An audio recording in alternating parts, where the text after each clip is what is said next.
Hello and welcome. Happy Valentine's Day. We're streaming and watching Twitch, which is a great sign for anyone who's here on on Valentine's Day. Um I mean, the very romantic sort of existence of being on the internet. Um on the day when, I don't know, people like go on dates and stuff. um, but I'm gonna light rose incense to start stream. No poll, I've decided, because roses, love, it's in the air. If I light the incense. Welcome in, Ishmael, Ray, Laura, Nikki. Laura the Turtle, wonderful to have you. Your poetry reading at Twitch Writers Night was lovely. That was a nice event. I'm very glad to have been part of that. Um, and yeah, happy freaking Valentine's Day. Um, I feel like at some point on stream today, I might like find some of my old, some of the love poems I've written for other people. I think that would be kind of funny, right? If I read some of my I don't know what, like, embarrassing love poems or whatever. I think that would be um, kind of funny to do, right? Maybe it's a thought. Can we? Okay. Thank you. You were very inspirational. Well, thank you. And likewise. Um, I literally have no poems left. I don't know what to do here anymore. I mean, you know,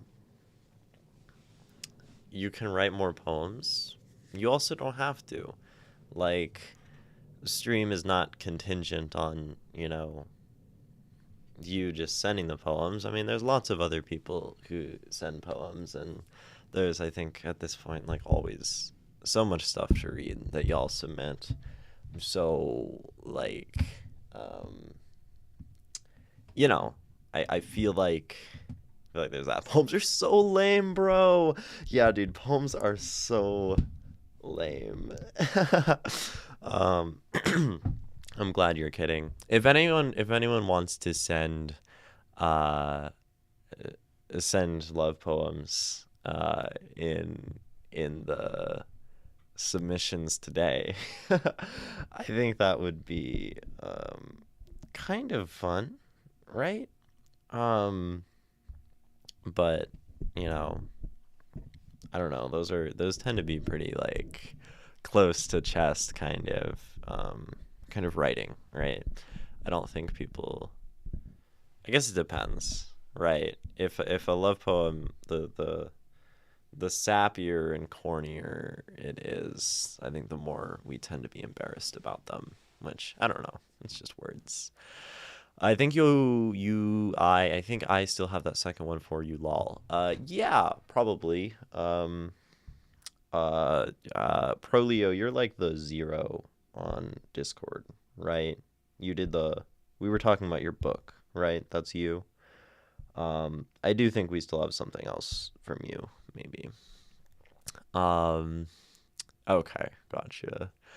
I think my sonnet was a love poem. Yeah, we haven't read your sonnet. I wouldn't be surprised if your sonnet was a love poem, because sonnets are a very love kind of form for poetry, right? So that kind of makes sense. Yeah, I don't got love poems right now. I have a lot of mad at the government poems. Yeah, I was sketching out some ideas for a mad at the government poem, like, yesterday, I think. I didn't really, like, finish it. Let me see if I can find it. Um, I was gonna wear pink, and then I'm like, dude, I'm not gonna wear freaking pink on Valentine's Day. I'm just gonna wear my normal clothes. Does yours count as a love poem, Ishmael? I don't know. Which one? Have I read it? Stars? I don't know. I mean, I haven't read that, right? So, you know. How do I get your nose physique? Um, you get my you get my nose physique by being a 6-year-old and running, I kid you not, straight into a wall. Like running full speed on God into a wall, breaking your nose, bashing the whole thing inward, deviating your septum so you can no longer really breathe out of one of your nostrils for the last 15 years. Um, and then you get my nose physique. So, I wouldn't recommend it, at least my method of that. And I still have a deviated septum. Um we're smelling in 2D right now. I get it. Yeah. Like this side, like I breathe in and it like closes. And then this side is a little more open, but um uh I feel like I breathe out of my mouth a lot of the time. Sometimes I feel like I'm on stream and I'm like like that's kind of how I perceive myself sometimes. It's like really loudly mouth breathing. Um I think it also sometimes makes me get a little winded when I'm speaking because if I don't stop, take a breath in, then like I get messed up, you know. Um so that that sounds really painful. I mean, I don't remember it. Like it probably definitely hurt as a kid, right? Like and kids, I feel like they feel pain pretty intensely. So I'd have to imagine it was um just not um uh not pleasant, right? Right? Like it can't be pleasant. Um but I don't really remember it because my memory is kind of bad. So there's that, you know. I think you were a big sniffer. I have one too, lol. Me and my mom both. I like that. Big sniffer. It's like big stepper. My writing prompt this week was definitely a love poem. I just submitted it, but it isn't my best. I mean, that's okay. I think I'm prioritizing love related poems today. Ishmael, you said your last one. I think that means it's stars, right? Alpha, alphabet. We were making love. I mean, that has love in the second line, right? So I'd have to. We might do that one, you know? I'm not sure. Now kids feel very little pain. You can throw them into the wall like a toy and they'll be fine. I mean, kids have this weird dichotomy where you can throw them into the wall like a toy and they'll be fine, and then they'll like cut their finger and be crying for like 2 hours, right? Like, so it's this weird thing. I literally have this gag in my second book where this character gets hit in the nose at least 6 times, and he increasingly gets more protective of his nose. I mean, I think that's so real, right? I feel like, especially like fantasy fiction, sometimes doesn't dwell on injury. You either have these like very and like D&D, you can just like heal up with a cure wounds.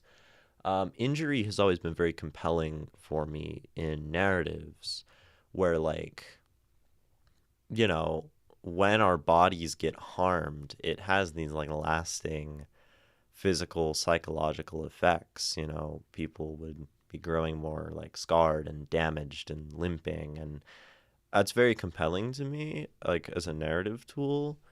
Um, I really dislike the fantasy protagonist who seemingly, like, is never injured or never slowed down by conflict, you know? So I like the gag. I ran a D&D campaign. It's kind of the last thing I ever ran before I kind of stopped playing any D&D. I ran this, like, uh, I would say, like, Apocalypse Now type D&D campaign where you had, like, these, like, this like imperialist war cult, and all the players were like high up, like military people in this like war god sort of sect, and they were stuck like way behind enemy lines essentially, and were trying to fight back to their capital as their whole nation was like falling to their opposition. And the whole campaign was framed as a death march where they had lasting injuries that they would continually apply to their characters, where they were strongest at the start of the campaign and then got continually weaker and less effective until eventually, failing at the end of the campaign. Like the whole thing was set up as a march toward death, and it was a really powerful story. I wouldn't necessarily call it fun, but at the end, everyone was like, man, oh shit, that was like super poetic and cinematic. So I was happy with that one. That's kind of like the logical extreme, I guess, of that. Yeah, I try to add humorous failures like that. Characters drop their weapons on accident, trip on stuff, get back injuries and stuff, lol. Always have something go wrong in your book. Yeah. Yeah, I think people get very focused on like the ideal narrative. So I like that. Oh right, I was gonna read my pseudo ideas for political poem. Oh, this one's like it's like kind of all over the place. The idea was like, so something I've been thinking about a lot lately is being seen and how being seen and observed relates to existence. And I've been seeing like more and more like cameras going up around, not only where I live, but just like broadly in the city that I live in. And it's been very disturbing to see something and be like, I am being watched by this like disembodied eye, that, you know, is searching and scanning for like, sort of like things that are bad.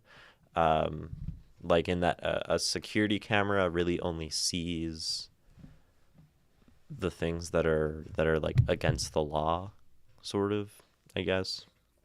Um, and then this is like contrasted against the idea of like escaping to nature and just being like with oneself in a world that doesn't care, and a world that doesn't see you and doesn't really react to your presence.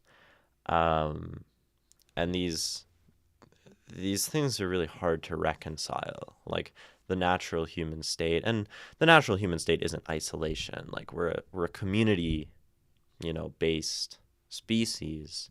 So you have this strange reconciliation between isolation and togetherness. This is kind of what was in mind when I was writing this. And for the nature side, it like sort of is a take on the haiku, and then it like switches into a very like, I don't know, like slam style. I'm explaining too much, but I'm really trying to figure out what the second word of the poem is because I can't read my handwriting. It springs, bubbles up, warming its own solitude. All life from it glows on a OLED TV screen. Oh, let me be free from freedom, CCTV. Stop documenting me, sensing me. Let me be solitary. Bathing in secret springs. Bubbles up, warming its own solitude. All life from it lives in documentary, give it all it wants to see. No, he can censor me, censor me, censor me. And I was like messing around with that, of like saying censor me without speaking. Censor me, censor me. Own solitude from it. I know truth I owe to its glow. Oh, censor me. Everything. Ideas. You know, it's unfinished. I probably won't finish it, but that's kind of neat idea. The MC in my first book has a metal cable in his back because he's had a spinal reconstruction and he's attacked by monks toward the end, and they inject him in the back with lithium that starts eating the metal inside of him. It could be a larger story scale thing too sometimes. That's super cool, where it's like gradually eating away at his structure and breaking him down. That was really deep, Ginny. Very heavy. Yeah, it was definitely heavy. I really don't like cameras. Cameras really like kind of terrify me as a thing, which has this fascinating relationship with like willingly putting a camera on my face and talking to it on the internet, and going on stage at a punk show and having photographers take pictures of the bands and having people watching, and to be observed like that. And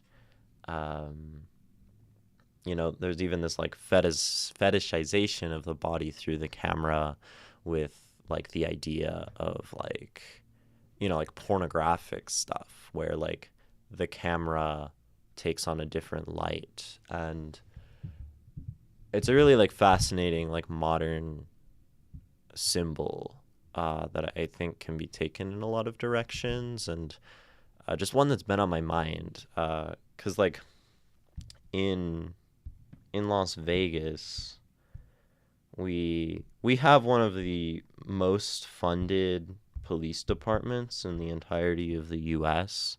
Like, it's actually absurd. We have like they're rolling out like drone surveillance and stuff in our city. Actually, they already have it. And they have these it's kind of crazy. They have these like camera boxes that like the police puts up in the city, where it's like this little cart kind of thing with like some wheels on it or whatever, and it like has a big old like tower that sticks off the top, and then it like has all these cameras. And they've been like putting these in the places where like homeless people tend to be at, or like in front of places that whatever have crime or whatever they say. And they even have like these like speakers on them. So once I like came up and I like sat on one of these guys, because I was like, I'm gonna sit on their camera box, and it starts yelling at me, and it's like, you are trespassing, remove yourself from the premises, you are trespassing. I'm like, dude, like that's wild. That's actually like quite scary. And like every week when I go out and do food distro, giving out food to homeless people with like a local like mutual aid organization, a lot of the places where we go that often have like small camps and stuff, the police have been putting like these exact things like up right in front of them, so they can like watch those people and know where they are and know when they come back, so they can like sweep out the encampments. And I've been getting very like aggressive with that stuff in the last few years. Yeah, pretty cool. I love cameras. Valentine's Day, romance, happy Valentine's Day, guys. Our major shopping centers have those in parking lots, but I'm only a few hours southwest of you. Oh yeah, you're like I think you're in like the LA direction, right? I guess southwest of me is pretty much just the LA direction. That's dope. Yeah, so that stuff sucks. I don't like cameras. I think about these things a lot. Sometimes don't have a choice because they're just like looking at me. I don't know. I guess maybe I'll just like force a transition over to some of my old love poetry, because I want to read it, because it's probably quaint. the question is like, where is it? Like I have written so many poems, guys, and like, oh, here's one. This is called Reminiscence in 10 Years, which was written, when was this written? A few months ago, when I was still in a sort of relationship.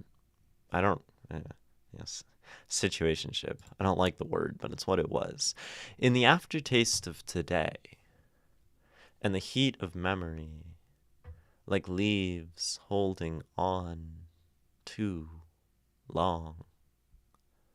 I will cry in your arms like the leaves burnt and drifting around us. Yesterdays, yesterdays, yesterdays. Yesterday I was one, now I crumble, mulch is more myself than then. Today is only tomorrow. Your sweet lips on mine, but I only taste the aftertaste. Reminiscence in 10 years. I got some like forward, backward time stuff. I haven't written that many love poems in my life, but I have written some, and they have some eras. Welcome in, Siki Atrick. Hi, I'm Imogen. We talk about poetry here. What happens most of the time is people from chat join the Discord and they send me poems and I talk about them. Today we're sort of mostly probably reading some love poems because that's what today is, and I'm reading some of mine right now. Yeah. You also don't have to be a poet or a writer to hang around here because I don't know. That would be weird if you had to be. Um, you know. Uh, but I'm gonna find another one of my poems. I'm gonna find an older one. There's like one specifically that I'm looking for that's quite old, so it might be hard to find. And I don't think I remember the name. And that's like a wait, Valentine's 2025? What is this? This was from last year. It's not really a poem. It's like an idea. Is that a poem? Honestly, where I cannot be present. I'm just gonna read this. Would you taste so good if you weren't here? I start to think usually 3 days after you leave me, heading toward your promised sanctuaries where I cannot be present, that I must transfigure myself like the night and cascade into shadows of syrup and anxiety. Jeez. Emerging always from the other side as the same but undeniably overthrown in spirit, which tells me all I need to know about your unshakable phenomena and drifting mind. Wild. I don't think I was very happy. I was kind of moody, in fact. Yeah, the issue is like a lot of my love poems came from older times, right? And um like I haven't written lots of love poems in the last year, and the ones from more than a year ago tend to be like really unsorted. So I have like a folder on my Obsidian, which is like a note-taking app that I use, which is poems from 2023 to 2024. So it's like 2 entire years of poetry, and it's just a folder with 233 poems in it. And like I'm pretty sure there's some love poems in here. The issue is I don't really remember the names of those poems. So that's sort of difficult. Don't worry, I'm a fic novel writer myself. That is super awesome. I guess I basically actually write fan fiction now as well. I didn't actually think about it this way until now, but I've been writing little short stories within the world of a role playing game that I really enjoy. And I don't think and I just like love that like world, and it's absolutely incredible, right? Um, so I've been writing little short stories and like also poems within the world here and there, um, which I guess is fan fiction. I have two of them on my my Substack, and one more is going up soon, which is kind of cool. Here's a poem called I Love You, which isn't a love poem. I heard two beautiful women exchange their thousandth I love you. Casually, amongst our raucous crowd, watching, voyeuristic, I smiled falsely, like seeing a face in the cloud, because clouds are always omens. I wonder what their promise meant, if storms will cast them to distant lands, if they will reunite under lighting atop carnage. Those two prophets in their hubris, and they are not alone, scorn me, so I smile wider, not in jest, irony, in envy, for hubris would make me a great poet, a lover. Until then, I will dance like a drunk, always behind the beat and 2 steps away, but never, I can promise, hearing the music. For now, I am the crowd, listening to all the wrong sounds. The two women mentioned in that poem are, I guess, one's not a woman now. Maybe they weren't at the time before and I just misread their gender. But now they're married or engaged, and they're also both good friends of mine. But I wrote that about two people I didn't know, and then I met them, and now they're pretty dope. So that's kind of cool. I'm not sure I'm gonna find. There's like a poem that I'm like looking for, um, which was written for this like one girl, and I feel like it's just I don't really remember it, but I feel like it would be a kind of uh, I don't know, like cringe, so to speak, if I read it now, and that's kind of why I want to read it, because I want to read my cringe poems, so it encourages the people in chat to send me their sappy love poems, and then I can read them, because I want to do that.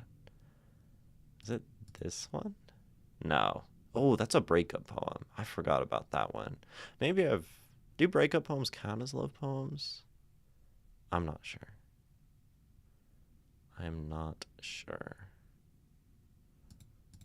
Trust me.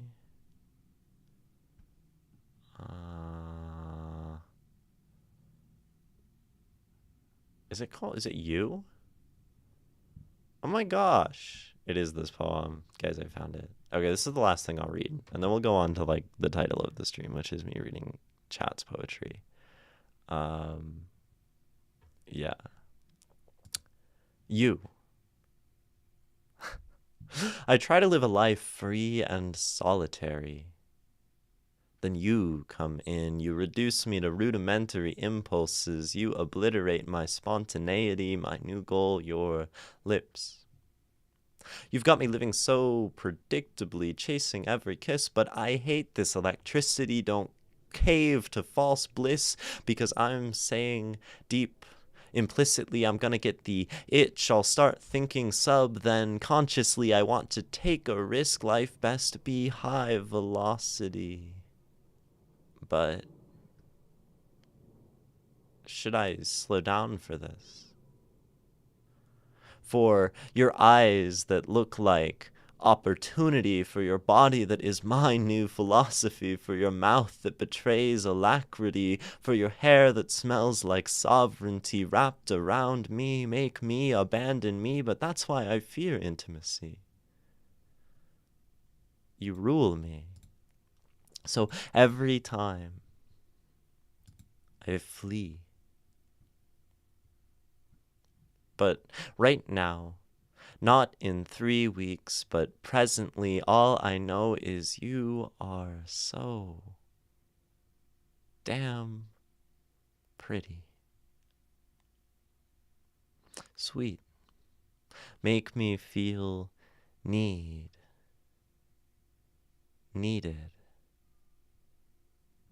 free. Living in your monarchy, I can still live impulsively. I never feel lonely, and isn't that all I wanted originally? I don't know. Very direct. I definitely liked that girl. That did not work out though. So it goes. So it goes, as Kurt Vonnegut would say. Um, um, cool. Should we read poetry? Who's here? Who has stuff that I'm supposed to read? Nikki has a love sonnet. Um, and let me tell you how I see you, which was love. So there's that one. There's Ishmael, stars, right? Um, was there anything else? Is anyone still here? Did everyone leave because I was reading my poetry? I mean, I feel like that's like a respectable thing to do, honestly. But we have, I think we have some options. I don't know. I'm gonna drink water. I can smell the incense. Smells like roses. You didn't leave? Awesome.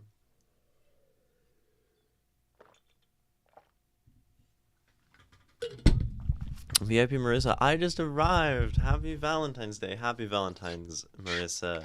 You missed me reading some old and kind of, I don't know, not embarrassing because I don't really like care, but like probably just bad poetry. Some of my stuff. So that's tragic. But I'm gonna read some poetry, it seems like, from Nikki and from Ishmael, some love poems. And if you have any love poems, you can send them, and I'll,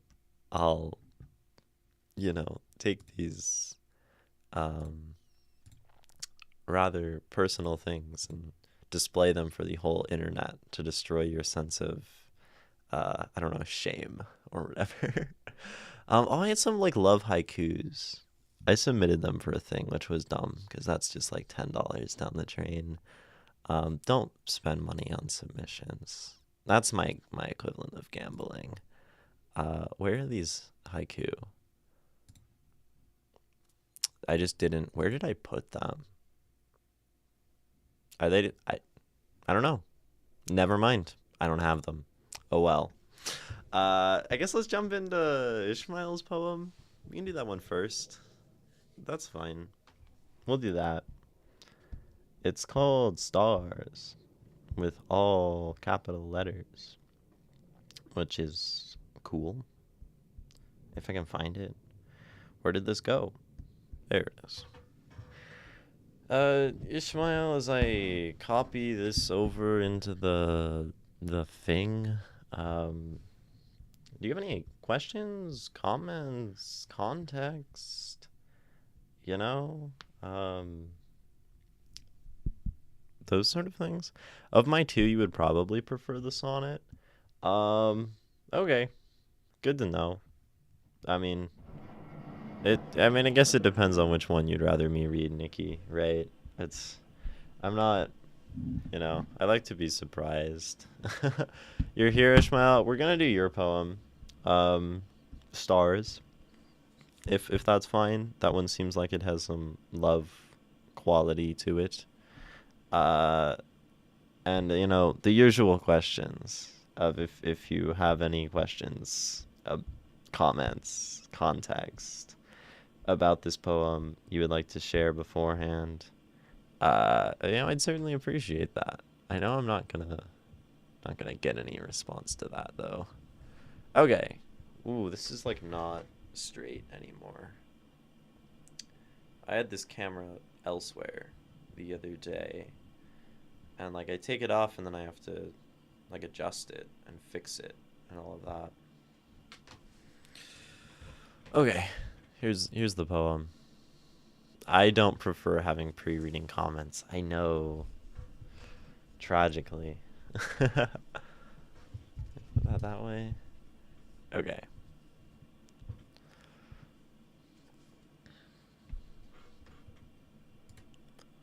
Stars.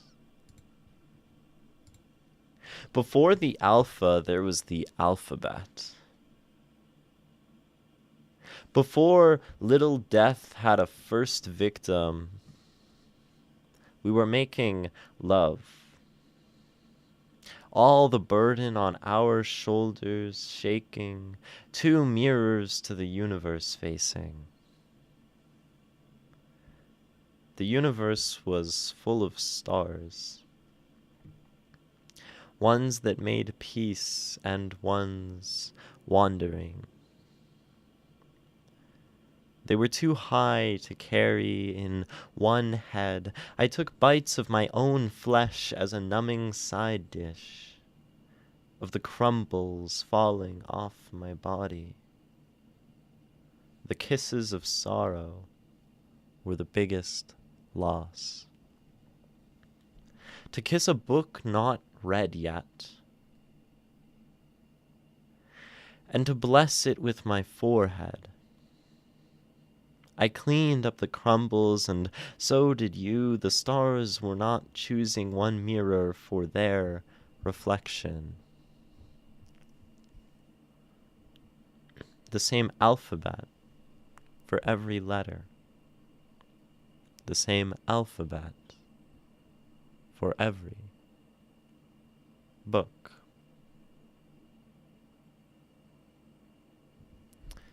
Stars.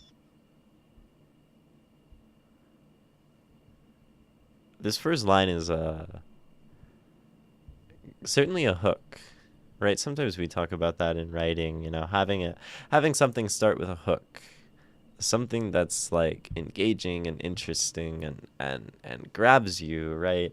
And this, before the alpha, there was the alphabet. Before the first, right, there was like the sum of all, like that to say that one thing is first or is there is a sequence of things only comes after like the presence of those things. I think it's kind of cool, and it also feels kind of self-contradictory on like first read, like maybe before thinking about it in an abstract, because like, alpha, A, the first letter of the alphabet, what's before that?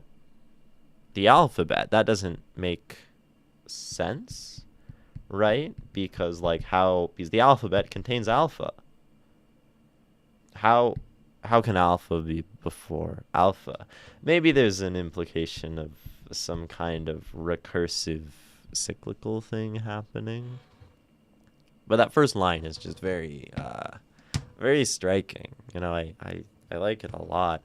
I'm going to read the whole poem again though, before diving too far into the alphas and betas of the alphabet. Before the alpha, there was the alphabet.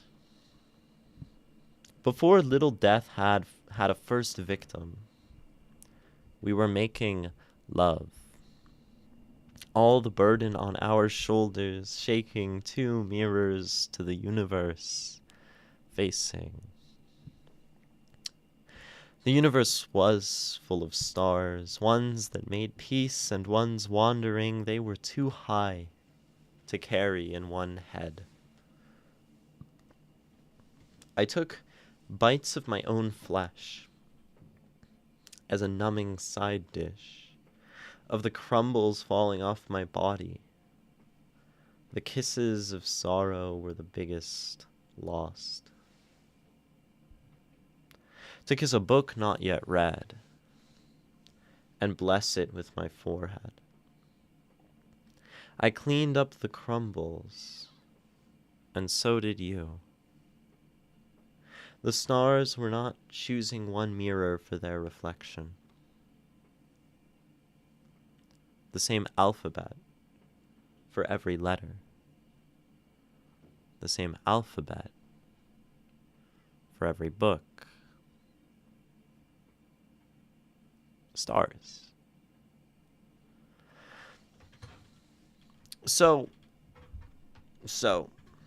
I feel like I'm going to end up probably interpreting this poem with maybe a bigger focus on love.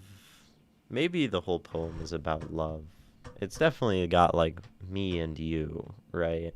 But love is on the mind, right? It's Valentine's Day, so I'm primed probably to read anything as a love poem. Probably send me a not love poem and I'd read it as a love poem today. But let's dig into what this is talking about, because we have some pretty like symbolic, metaphoric vagueness, I guess. And like a first read, has some of these ideas of like the scale of the universe, right? And the stars and things being too far away. We have this idea of like the body and that like smallness, and even pieces of the body, that like crumbling, reflections, and this sort of maybe before, after, past, present kind of stuff. But the details, that's where the devil is. So we sort of talked about the first line, but going into the next part, before little death had a first victim, we were making love. I don't know what little death refers to. This is sort of like a familiar phrase to me. And I don't know if that is something consistently and commonly used. I think I've even like written about the idea of a little death, without like actually knowing what it means or implies. It's French. So if anyone wants to bring up the sort of broader cultural context, does it come from Sartre? Is that where this comes from? Or is it just generally French? Ah, for climax? Really? Really? Okay. Seriously? Little death. French. La petite mort. A phrase referring to the often fleeting state of post-orgasmic release. So it's like post-nut clarity. Fainting or temporary loss of consciousness. Okay. Dude, little death is awesome. I used little death to mean sleep. Interesting. Well, now you give us context. And yeah, I think I've heard sleep referred to as a little death, but we also have like orgasm, and if you didn't explain it, we'd probably have to go with this, because this is the more known cultural context of it, right? But either way, right, death, like, why does this mean this, right? We can think about it, a little death. What is death? Death is like a loss of self. Like, fundamentally, the self is gone, permanently obliterated.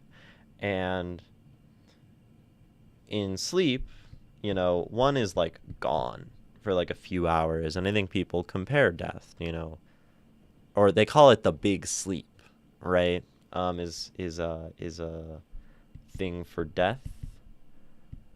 And if we were to invert the big sleep, we'd have the little death, right? To flip it around to be referring to sleep instead of death. If Leon was here, he would have known, right? Where's Leon at? We need French. We need some French in this chat. Um, but yeah, I mean, and then like this orgasmic release is like so powerful and intense at times. I guess I can say from experience that like you can just be gone. I mean, like where the mind is shut off for like multiple minutes, right? And there is like nothing else but like the come down from like absolute pleasure. And you know, that's like death. It's like just being not present. And it's very beautiful. I think there are maybe little deaths in other contexts. Like, I think being absolutely present in anything, right? Being present in this intense pleasure, being present in, I don't know, the beauty of a piece of art can entirely like obliterate the self. I guess that's what like ego death is people talk about. Drugs can do that.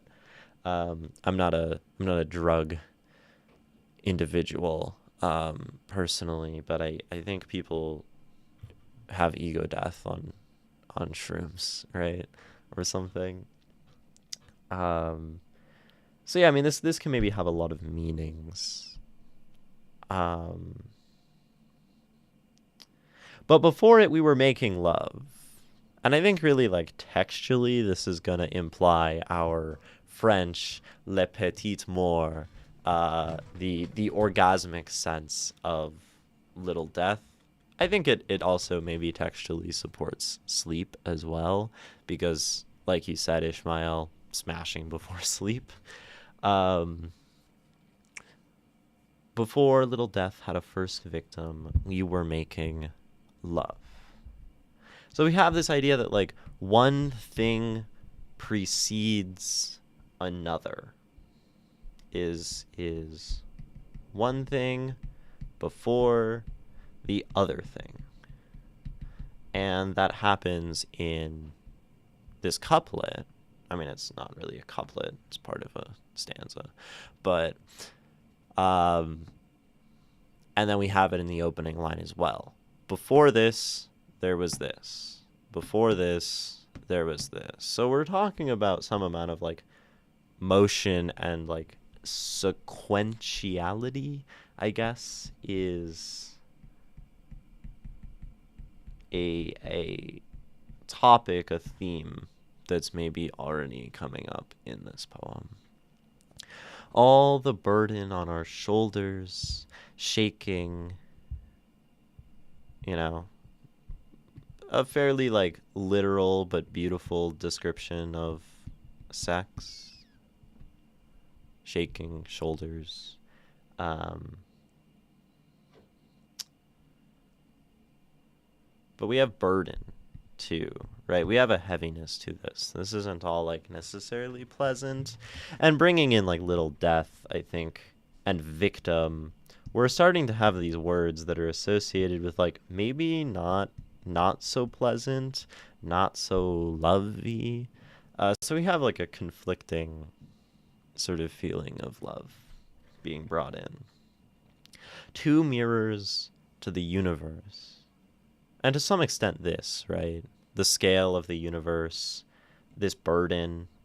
We even have like burden on our shoulders, universe. Who is that?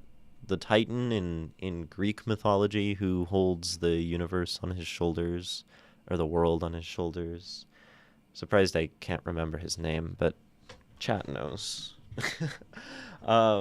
All the burden on our shoulders shaking, two mirrors the universe facing, right? Either way, this this creates a feeling of like not all good. There's some like sinister happening. His name is Atlas. That guy. It kind of creates this imagery happening here, while also, talking about sex and love and we have like this like mirrors, perception, facing, and there could even be an aspect of, you know, and like the shoulders shaking. Um, there could be an aspect of like the being seen, sort of shame, kind of heaviness of sex. This is a Atlas, and I want to say Sisyphus. Sisyphus was our buddy who rolled a boulder up a hill, or I guess never rolled a boulder up a hill, up a mountain, um, and popular in French philosophy, The Myth of Sisyphus by Albert Camus, um, though originally from, Greek myth. Um, so maybe there's an idea of shame, right? One of the big like heavinesses of sex is the shame and the being seen and the sort of being vulnerable with another person, uh, that is like, quite often and quite regularly, like terrifying. Uh, I don't know, like I've been afraid of that for most of my life. So there's that. Um, the universe was full of stars. So something that we're seeing. We now like go from these mirrors to the universe to what's in the universe. Ones that made peace and ones wandering. Motion, stillness. They were too high to carry in one head. I took bites of my own flesh as a numbing side dish, of the crumbles falling off my body. The kisses of sorrow were the biggest loss. So this stanza sort of has like two, sections, right? It kind of goes like 3-3. We're talking about the universe and the stars and that they are high. And then we have, uh, the body part happening. So these are sort of like juxtaposed, the cosmic and the body. There's something going on here. The fact that Albert Camus wrote prose poetry in support of Cypriot independence movement and Cypriot guerrilla warfare will never be unfunny. I mean, people be doing that, right? Like, I mean, there's the whole idea of like revolution as like a global sort of solidarity, right? Like what Che Guevara just like pulled up to like the DRC or something, or like Uganda or something, like, and then he died there, like doing revolution when he was done with like Cuba stuff, like, which is cool, right? I always find it funny when my country is mentioned. Yeah, it's kind of small, right? So not often. I I feel like it's more notable when my country is not mentioned. Atlas is one of the few figures who held his identity when co-opted by the Romans. Interesting. Because, like, most of them, like, changed their names, right? You had, like, uh, Ares turning into Mars, right? Uh, Zeus into Jupiter, right?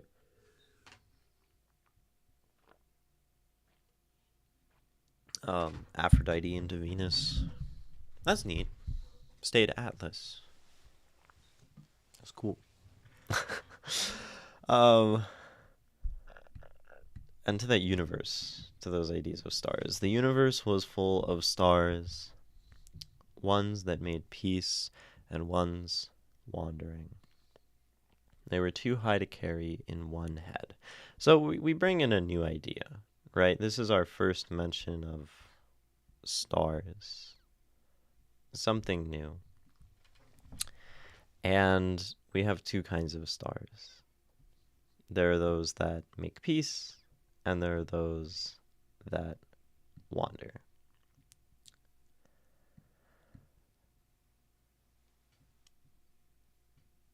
Not sure exactly yet, maybe what that's talking about. um Emotion and stillness. The universe was full of stars. Like maybe there's like a love thing happening here. Is maybe like my first impulse. I guess it's Valentine's Day, where like we say like we're talking about love, and we're like the sea has many fish, the universe has many stars.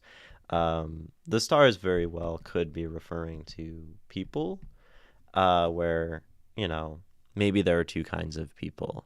This says there are people who make peace, and there are people who still wander, right? Sort of falls apart when we get to they were too high to carry in one head.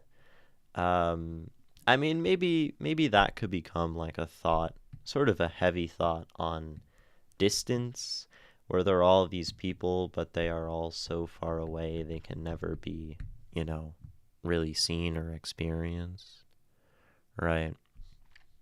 Um, and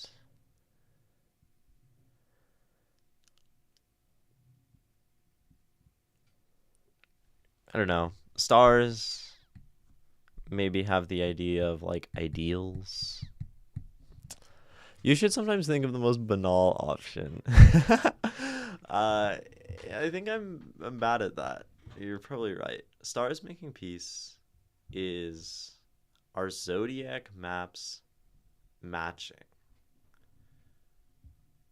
Stars making peace is our zodiac maps matching.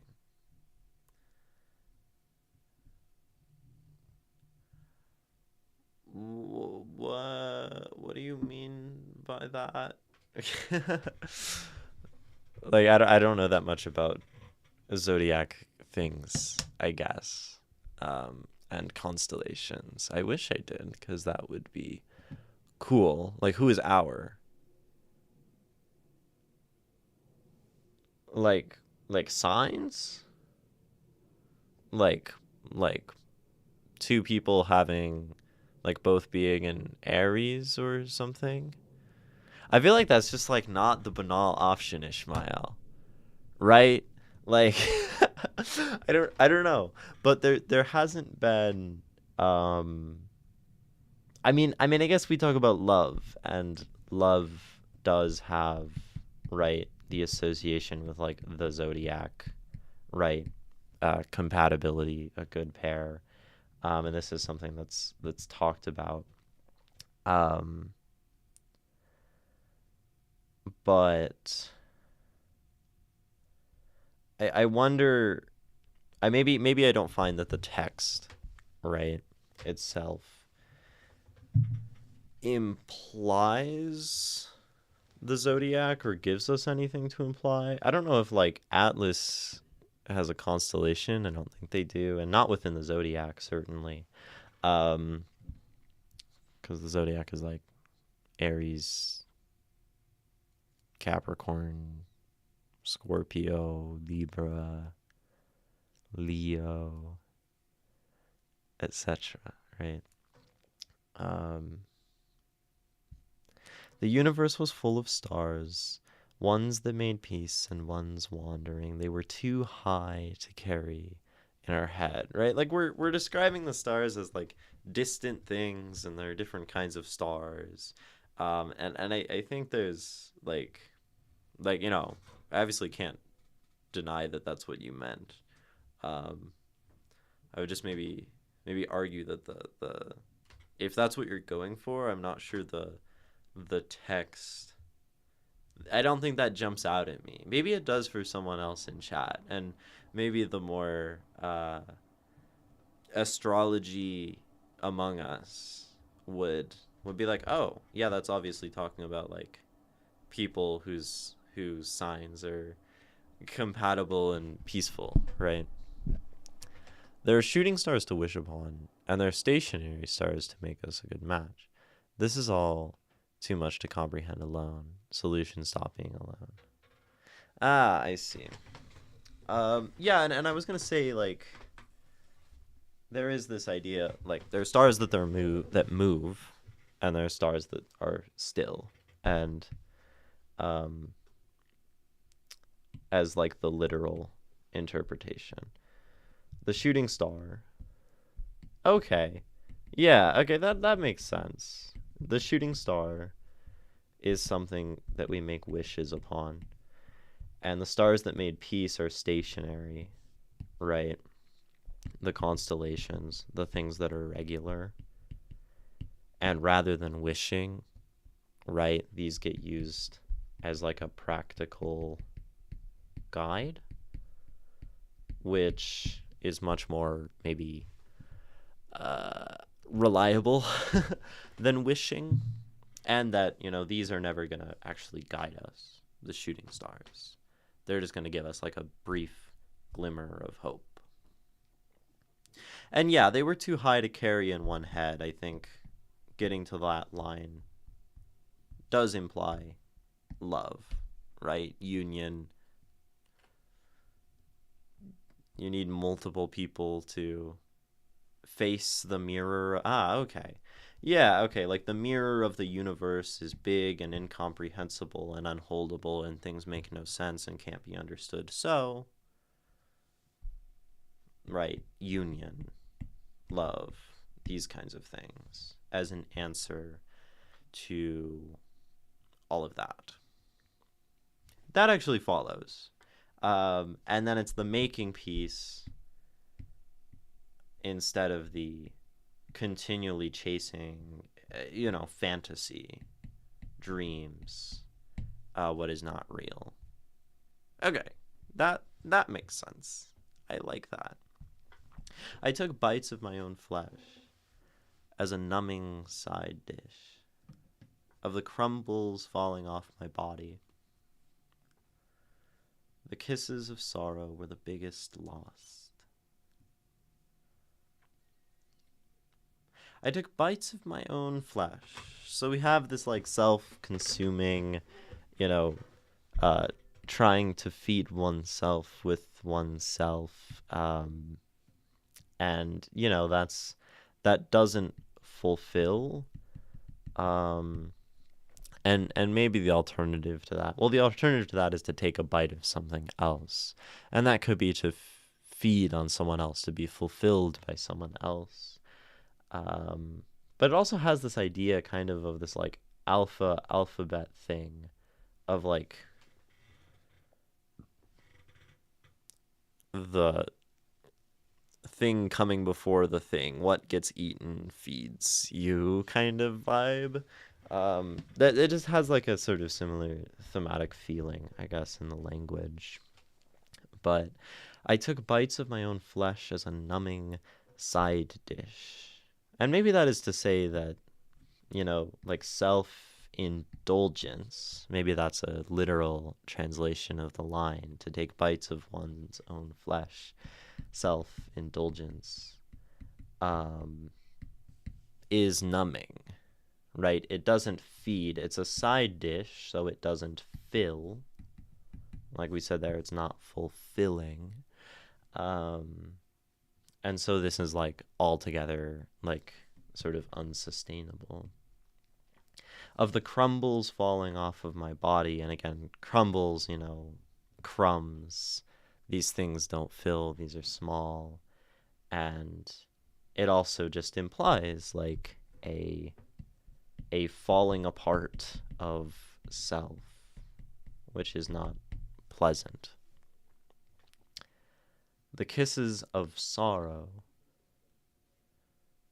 were the biggest loss. this, and we bring this back to kissing and love. Um,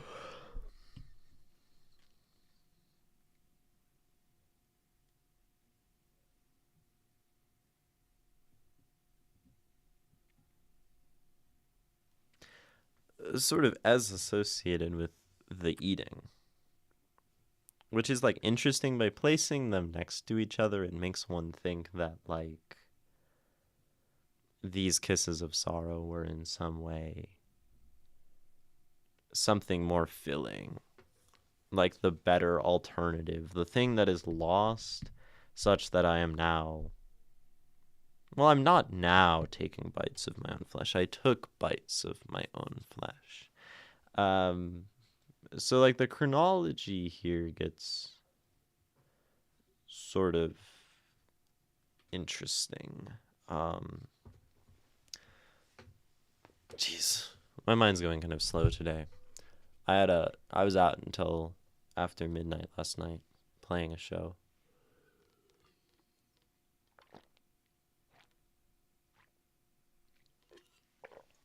That's okay.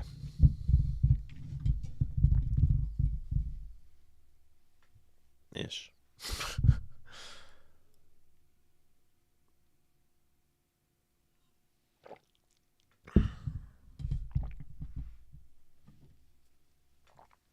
Maybe we'll keep reading.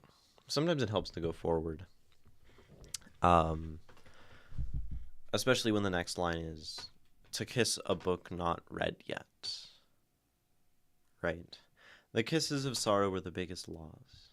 To kiss a book not read yet, and to bless it with my forehead.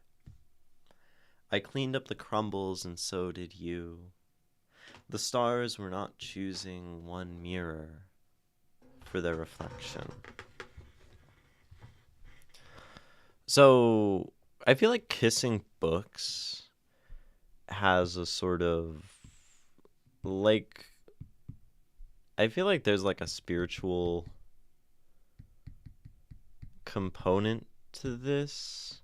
And I mean, we have bless it with my forehead. But like, I think like, like the American president like swears on the Bible or whatever to like, uh, which is crazy, first of all. But like, right, the American president like swears on the Bible with their hand to like, I don't know, say they're gonna like do good or whatever or something. I don't know if they also do that in like judicial. I don't think they do. I think they just do a hand up. I'm not sure. I don't know if there's like a cultural context here, but it just probably feels like that's the case. But then it's to say to have this like spiritual connection, this blessing, this like promise to something that one doesn't actually have knowledge of. So again, it's like sort of having this thing before, or like doing something in the wrong order, right? Eating oneself, kissing the book before you've read it, the alpha before the alphabet.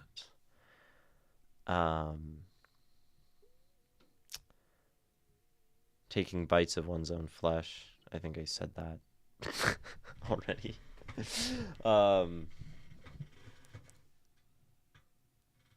The kisses of sorrow were the biggest loss. To kiss a book not yet read, and to bless it with my forehead. And this isn't. It's like a faith. It's like a devotion. I mean, faith, devotion. Those are similar.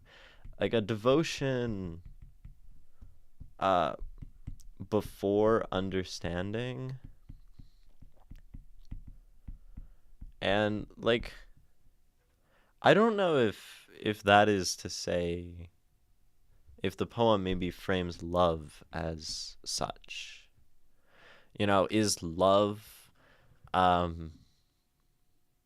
kissing a book that you haven't read? Maybe, right? We talk about like loving people for their imperfections. I feel like I'm getting like a sort of harsher, more realist view on love, where I'm moving away personally from like love as ideal, um, and like to love someone like, without um sort of compromise. Uh, what's the word? The God love no love. See, the words aren't coming. That's how you know. That's a word I like too. Uh, like infallible love, I guess. Like I don't think I like that anymore. Hi, Asher. Welcome in. Happy Valentine's Day. We're reading a poem about love. I read some poems earlier about love. We might read some more poems later about love. Because it's the day of love. Or whatever. Um, happy Valentine's. Sounds like you're happy about Valentine's. I'm happily single uh, on this Valentine's, and that's so cool with me. You know, I like my singleness lately. Very, very happy about it. I don't know if there's a version of that. Um, is there a single version of Valentine's Day? I'm just like happily alone. Because that's cool. Anyway, um, um, poem, words, thinking. Um, it's only happy because I just watched V for Vendetta for the first time. I haven't watched V for Vendetta. Sounds like you liked it though. Oh, what's it about? I know there's a guy with a mask. Like that's kind of all. Yeah. Anyway, I cleaned up the crumbles and so did you. Right. This is to say like maybe we stopped falling apart or we at least stopped like eating our own crumbles as we say here, right? Um we stopped falling apart and so like I stopped falling apart and so did you. Um two people can now like rely and support on each other. Um and I don't know, like eat the things that fall off of each other, in a sort of metaphorical sense. Maybe not. um, the stars were not choosing one mirror for their reflection, and that's an interesting line. I thought it was Pete Gang, but I gotta go back to studying. The grind never stops. Damn, I'm glad I'm not in school anymore. Y'all Y'all got like all this like work to do. It's messed up. Um, the stars were not choosing one mirror for their reflection. And like the whole time, I feel like in this poem, I've been thinking about like when you have like two mirrors facing each other, right?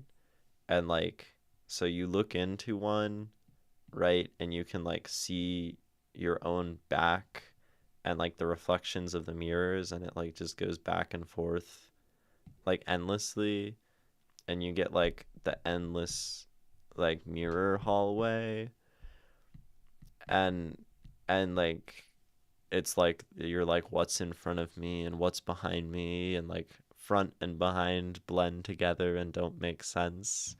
uh which again fits with this first line. Before the alpha there was the alphabet. This like sort of lack of particularity against the whole, this question of sequentiality and what is ahead and what is behind. um and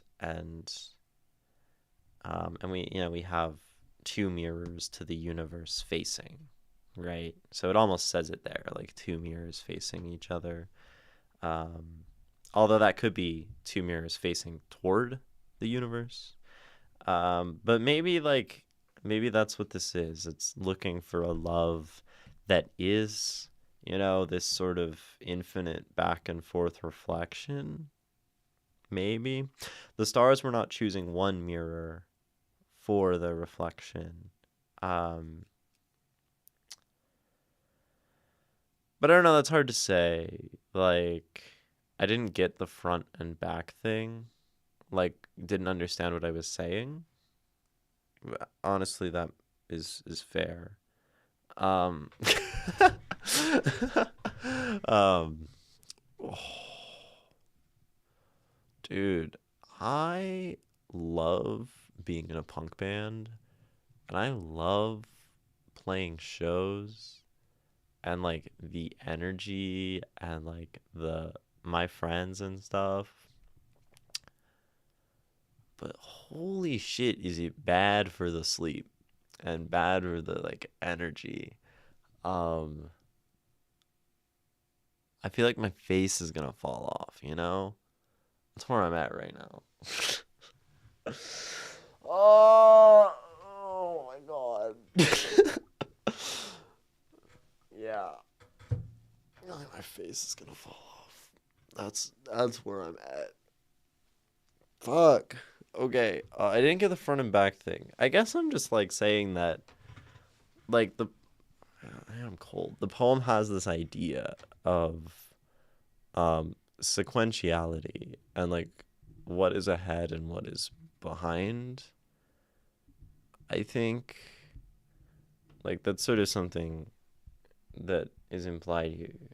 Before the alpha there was the alphabet. Like it doesn't sort of make sense um on its own, right? It's like, well, how can like the entirety of something come before the particulars of something? How can the faith come before, or like, how can this particular action, how can the faith of kissing the book come before the action and understanding of reading it? Um, is sort of this like thing that feels like it comes up in the poem. Um, and that sort of reminds me of the idea of two mirrors facing each other, where you have this like infinite tunnel of forwards and behinds alternating, and like what is in front of one and what is behind one kind of muddle together, and like the particulars stop making sense against like the vastness of entirety or something like that. um but I'm also struggling with the particulars today, um, which I think makes now a perfect time to take a movement and mental break on stream and come back in like 3 minutes, because holy fucking shit, dude, I'm tired. We'll be back in 3 minutes. Oh my god, fuck. Oh.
Hello.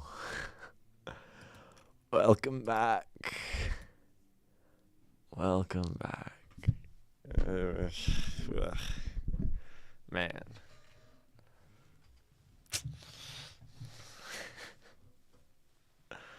Oh, maybe this is gonna be the only poem today, cause like, oh yeah.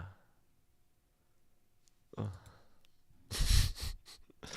Anyway, we're back. It's still Valentine's Day. We're still reading a poem called "Stars" by Ishmael, which is definitely about love, um, and definitely a vibe. I'm gonna read the whole thing again. That's a good thing to do. Stars. Before the alpha, there was the alphabet. Before little death had a first victim, we were making love. All the burden on our shoulders, shaking two mirrors to the universe facing. The universe was full of stars, ones that made peace and ones wandering. It's a good sound in this poem. Yeah, like shaking, facing, two mirrors to the universe facing. The universe was full of stars. These are words on a screen. Yeah. The universe was full of stars. Um, Ones that made peace and ones wandering. They were too high to carry in one head. I took bites of my own flesh as a numbing side dish of the crumbles falling off my body. The kisses of sorrow were the biggest lost. To kiss books not read yet and to bless it with my forehead. I cleaned up the crumbles and so did you. The stars were not choosing one mirror for their reflection. The same alphabet for every letter, and the same alphabet for every book.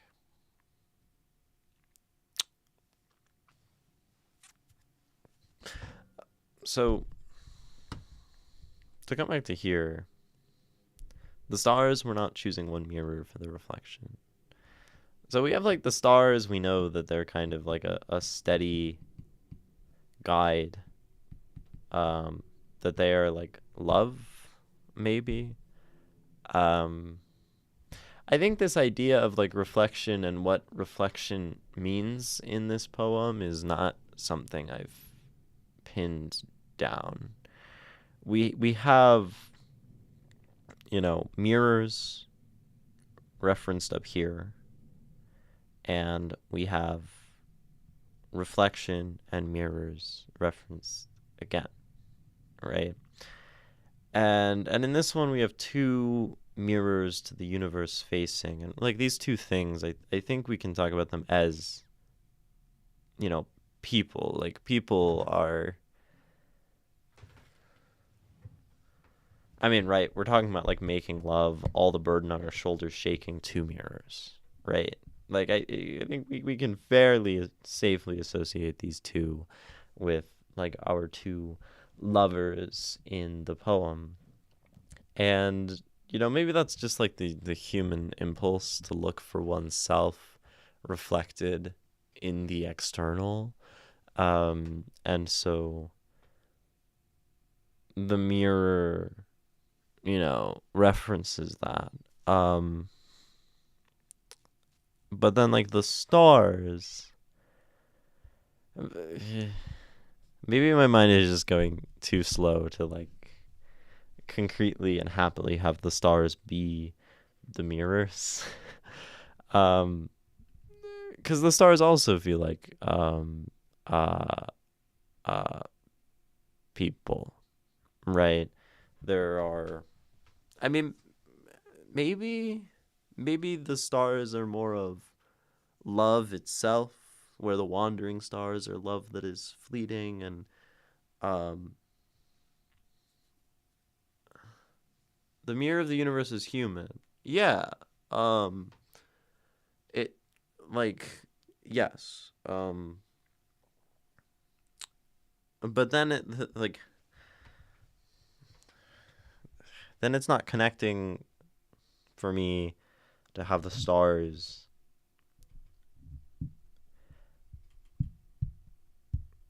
Okay, the stars aren't human because the stars are being carried inside of head. Um, so maybe that's just dreams, desires, and maybe it's like to be grounded in reality, the stars that made peace versus the wandering stars of fantasy. In which case, the stars were not choosing one mirror for their reflection. Maybe says that, you know, to have love, to have peace, right? Like, it's not one, it's two. Um, and then that is to say that, like, the thing that is love, the thing that is this sort of peace, does not occur alone. Um, and that, like, one cannot sort of have this solitary contentedness. And so, we make the motion toward love. Perhaps. The same alphabet for every letter.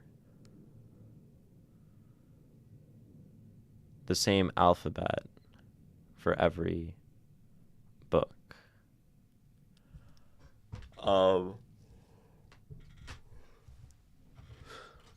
The same alphabet for every letter. And I mean, like, this has the sort of idea of the scale of, hello, what's happening?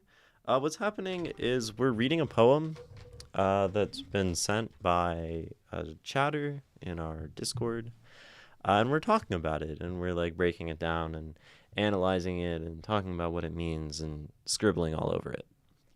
Um, and that's Oh Call Me PP. Yeah, welcome. Um, I'm also super tired today, so I'm sort of like actually sucking at this and not being incredibly compelling in my speech or thought. But but this is what we do basically. Like 3 times a week, I stream, and yeah, I scribble at length and very much in depth about poetry, and anyone can send their stuff. I think it generally turns out to be fairly educational, um, when you know, uh, you know, give afford a piece of art in this much depth. That's kind of the vibe here. Yeah. And this is my face on a larger scale. Uh, my name is Imogen. I'm a poet. I also play music. Um, I'm in a punk band, and that's why I'm tired because we had a show last night, and it like also why my voice is kind of like existing in vocal fry area. You're new to poetry. That's awesome. You know, every everyone is welcome from, not doing poetry at all the way up to, you know, being very the people who've been writing poetry their whole lives and that kind of stuff, right? Um I think our community has people on all ends of that. We have fiction writers and nonfiction writers, and it's a whole vibe, I guess. If you want to join our Discord, it's it's here. Um, yeah, normally I'm a little more coherent. Normally I have a little more energy. Um, there's lots of VODs on YouTube. Um, if you, yeah. Oh, you joined it. Awesome. Awesome. Well, welcome. Glad to have you. um, yeah, cool. I'll read this again. Just because you just came in and I need to read it again because my brain is moving slowly. It's called Stars. Before the alpha, there was the alphabet. Before little death had a first victim, we were making love. All the burden on our shoulders, shaking two mirrors to the universe, facing.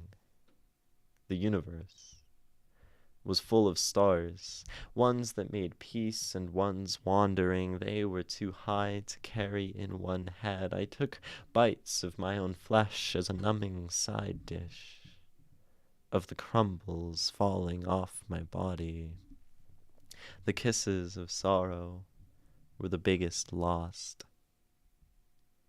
To kiss a book not read yet, and to bless it with my forehead, I cleaned the crumbles, and so did you. The stars were not choosing one mirror for their reflection. The same alphabet for every letter. The same alphabet for every book. Now, like, a question that comes up for me at the end here is we have this, like, I mean, I think we'd have to, use a stanza break here as evidence of what I'm going to say, but we have the stars were not choosing one mirror for their reflection. The same alphabet for every letter. And, like, there's arguably, like, a grammatical interpretation of this where it's like the stars were not choosing one mirror for their reflection. The same alphabet for every letter, the same alphabet for every book. To say that the stars don't choose each of these things. To me, though, the fact that we have a break in the stanza between, this distinct idea up here and this distinct idea down here, right, tells me that these are referring to different things. And the end just acts as sort of a floating statement that's like broken off from all of this. That like the same alphabet for every letter, the same alphabet for every book. I think the poem, like, it's actually reasonable that we could justify the opposite because the stanza breaks in this poem don't necessarily act as changes of direction. They're actually often acting as continuations of ideas. And this is where it gets sort of up to interpretation. First stanza break. Before the alpha, there was the alphabet. Before the little death. So we very clearly have like one idea about this like before stuff continuing on into the same idea. And like the stanza break maybe acts as like a breath or a hesitation. This one, right? Two mirrors to the universe facing. The universe was full of stars. And this sort of creates a double meaning of like to the universe facing, as in facing to the universe, but also to the universe facing the universe, which, I mean, is sort of repeating the same thing, but in a different grammatical way, in this sort of, I don't know, palindrome shape.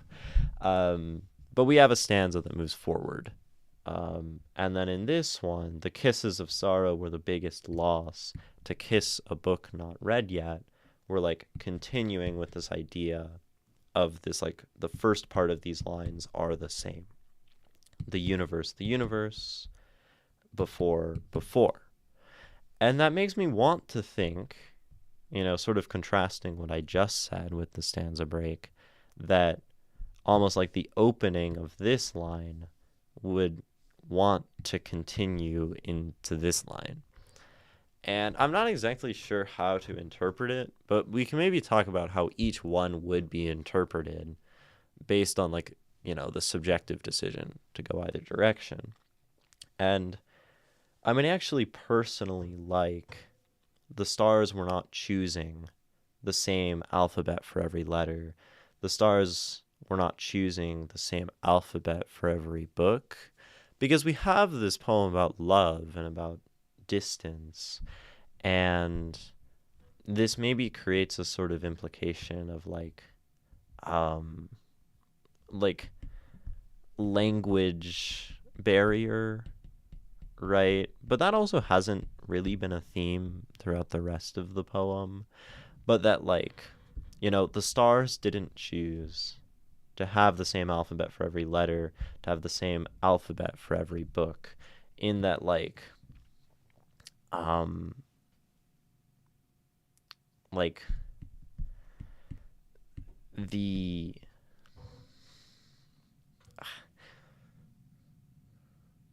it's a very literal interpretation, not so much leaning toward the alphabet as a symbol of, you know, the entirety of possibilities, like the alphabet is the universe. Um, but um,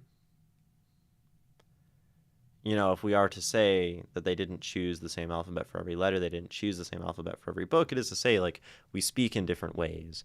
Sometimes we use the same letters, but with different alphabets. Sometimes, we use the same alphabet, or we don't have the same alphabet with books, and it creates this distance, this impossibility of communication. And I think that's something that's very present in love.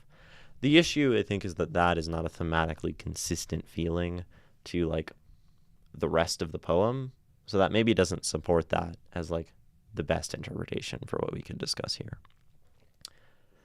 Oh, for this poem's sake, act like there is only one language and one alphabet.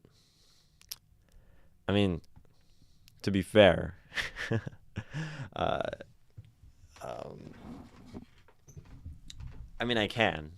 can just take that instruction. But I do like to talk about what the text is doing. So, we could take it the other way then, right? The stars were not choosing. I'm gonna sneeze. The stars were not choosing one mirror for their reflection. End of idea. The same alphabet for every letter. The same alphabet for every book. In which case we are talking about a single alphabet, right? Thank you for the blessings, Nikki. We are talking about some sort of universality, which, I think to refer to universality is probably a lot more fitting in this poem that is talking about the universe itself, right? And love. We have the very well-known idea of love as a language, as a language that is universal, as a lingua. There's a phrase for that, and the alphabet, the list of options, of motions of the mouth. The alphabet is the sort of phonetic building blocks, I guess. The list of phonetic building blocks of a language. The physical options you can speak or write. And, maybe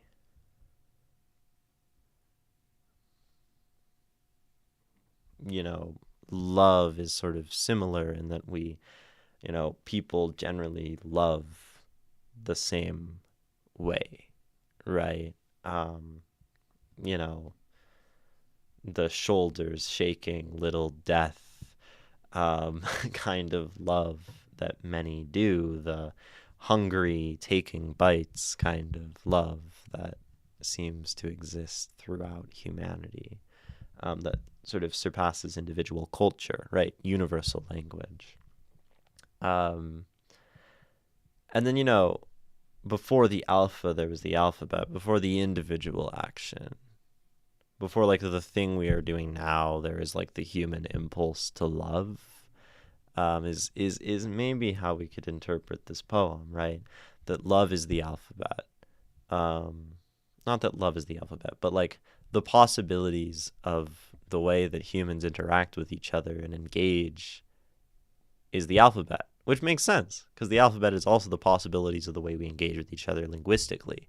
So it just blows it up to the level of love from the level of language. And then it goes from like a particular linguistic thing, an alphabet for one language, to uh, the alphabet of all people. And then the particulars of, you know, this love are just an alpha that happens after the alphabet, a particular that happens within the universal. Um, One star in the sky. Talking a little too poetically for clarity there, but I think that kind of makes sense as like as an interpretation of what this is saying. Um, I do have to call attention to like how good this poem sounds, right? Um, like before little death had a first victim, we were making love, all the burden on our shoulders shaking, two mirrors. So we have like shoulders and mirrors. We have shoulders shaking as an alliterative thing. Two mirrors to the universe facing. So we have like rhymes. We have making back here with making love. Um, Even like before burden, these like bees happening, alphabet. Before little death had a first victim, we were making love. Even victim and making, like this kind of sound, and first victim. We're making love, all the burden on our shoulders, shaking, two mirrors to the universe facing. Like it sounds good. Um, the universe was full of stars, ones that made peace and ones wandering. They were too high to carry in one head. I took bites of my own flesh. One head, own flesh. There's an assonant quality there. As a numbing side dish. One head, own flesh, side dish. Like they sound very similar. Of the crumbling, as the crumbles falling off my body, the kisses of sorrow were the biggest loss. Kisses biggest, body big, crumbles, right? To kiss a book not read yet, and to bless it with my forehead, right? Book not read yet, bless with forehead. It was like big kind of rhyme structure happening there. I cleaned up the crumbles, and so did you. The stars were not choosing one mirror for their reflection. You know, I don't know. There's cool stuff happening. It's just like there's vibes, I guess. Um, I don't know if call me you're still in chat. I know I'm tossing around a bunch of poetry vocabulary words. Um, it's always welcome to ask questions and clarify. I'm also super tired, so I'm just like kind of vibes feeling this. So I was also sorry to like call you out in chat. I try not to do that, but um, just letting you know that like questions are super chill. Oh, it's going over my head. Yeah, and like totally fine if you're down to vibe and just have it go over your head. I usually try to give a little bit better explanation. You came in late too. It's hard, and I'm exhausted. But always feel free to like stop, help, throw me a line. I understand that. Try to establish that. I forgot to say that. Um, but yeah, I don't know. You sure? You sure you want me to ask? I'm curious. As as L. Maybe it's supposed to be an F. I'm not sure. Yeah, I mean you can ask questions. Like genuinely, it's so much more important to me as how as L as how. It's kind of it's like ASL though. I'm like as sign language. Um, no, like I don't know. I think the purpose of poetry is to like be able to engage with it and to take like emotional and like intellectual value from it, just like art in general. Like we look at art, it makes us cry, it makes us think, it makes us laugh, it makes us smile. And if we don't understand it, then like it's really hard for it to do those things, right? And that's why like um people look at like modern art, right? Who don't maybe like have a background in that and they're like, why is this art? This is dumb, right? It's pretty clear that like a lack of understanding can make art ineffective emotionally. So, the flip side of that is to like try to understand art on an intellectual level to move toward an emotional engagement with it, right? And that can only be done through like learning and through like, understanding. I'm developing my questions. I kind of let the stream wash over me for a bit. Yeah, and like I'm not I don't want to pressure you to ask questions. I just wanted to like make sure I established that because normally people come in and I'm like, "Oh, always feel free to ask questions," right? So like the washing over is totally fine too. And like if you stick around over a while, I'm sure that like automatically just like helps one pick stuff up, I'd imagine. Um, but yeah, ugh. um, I'm trying to stay coherent here. Um, yeah. Um, I don't know if Ishmael, you have any questions for me about my deranged rambling happening here. Um, but uh, like I like the poem. No, I want to know. I write stories and I also want to know poetry because I imagine sounding pretty would be good. Dude, sounding pretty is awesome, right? Sounding pretty is very fun. And uh yeah, no, I understand what you're saying. You're good. Like yes, questions. um yeah, I got you. You're chilling. I'm gonna drink water. I'm gonna pretend like drinking more water is gonna like help my body wake up or something.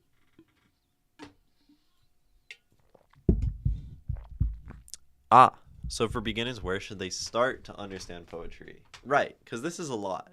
This is like incredibly what the heck, right? I'm drawing all over this thing, right? And it's like how does one even get to this point? Yeah. Um I'd also say that like most people don't necessarily do this. I've never seen someone write on a poem as much as I write on a poem. Like, I think I'm a little bit of a freak when it comes to this. But I'm going to show you something else. Um, yeah, I'm gonna show you something else. Um, 'Cause I can do that. I'm going to get a book. So, I would say understanding poetry, right, first just happens through reading poetry. Just at all. And, you know, I think a lot of poetry, you read it, not you, but like one reads it, and it's like, man, this is hard. This makes no sense. Right. And I think one thing is there's a lot of different styles of poetry, and some really lean into like the difficult, like language and structures and things like Shakespeare, where it's also like old and there's like this language barrier, or maybe someone who's like using a ton of metaphors, like it can be very difficult. So one thing to do is to like start with poems that are less overwhelming, right? because there's like there's a lot of overwhelming poetry. I'm sure you've found. And let me get a book. Here's a book. Okay. Um, for example, like I actually have a great example here. This is a book from this lady called Mary Oliver. I love her. I stan Mary Oliver. She's dead though. Um, this is a poem of hers called Writing Poems, right? This morning I watched the pale green cones of the rhododendrons opening their small pink and red blouses. The bodies of the flowers were instantly beautiful to the bees. They hurried out of that dark place in the thick tree, one after another, an invisible line upon which their iridescence caught fire, as the sun caught them sliding down. I'm going to stop there. Fairly simple language, right? We're talking about like pink and red blouses. Oh, you have her poetry handbook. Yeah, we love Mary Oliver. Um, beautiful to the bees, right? She does this thing where she writes in very like simple language, and Mary Oliver is one of my go-to like recommendations for the nah, it's okay that you didn't get that. You don't have to get that. I don't think you should get that necessarily. I'm not sure I get it either, but you'll notice some things on this actual page. I underlined this line, I underlined these. This was just like me doing a couple things. And I think part of understanding poetry at first is it's not necessarily about like getting it right at first.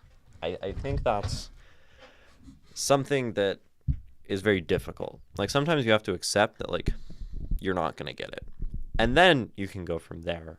And I think a good way to start with poetry is to read something and be like, those words are pretty, right? Because you say, like, I imagine sounding pretty would be good. And I think that means you have some idea. I think everyone has some idea of what pretty words are and what not pretty words are. And so you read that and you're like, oh, the part where she says, I don't know, I forgot.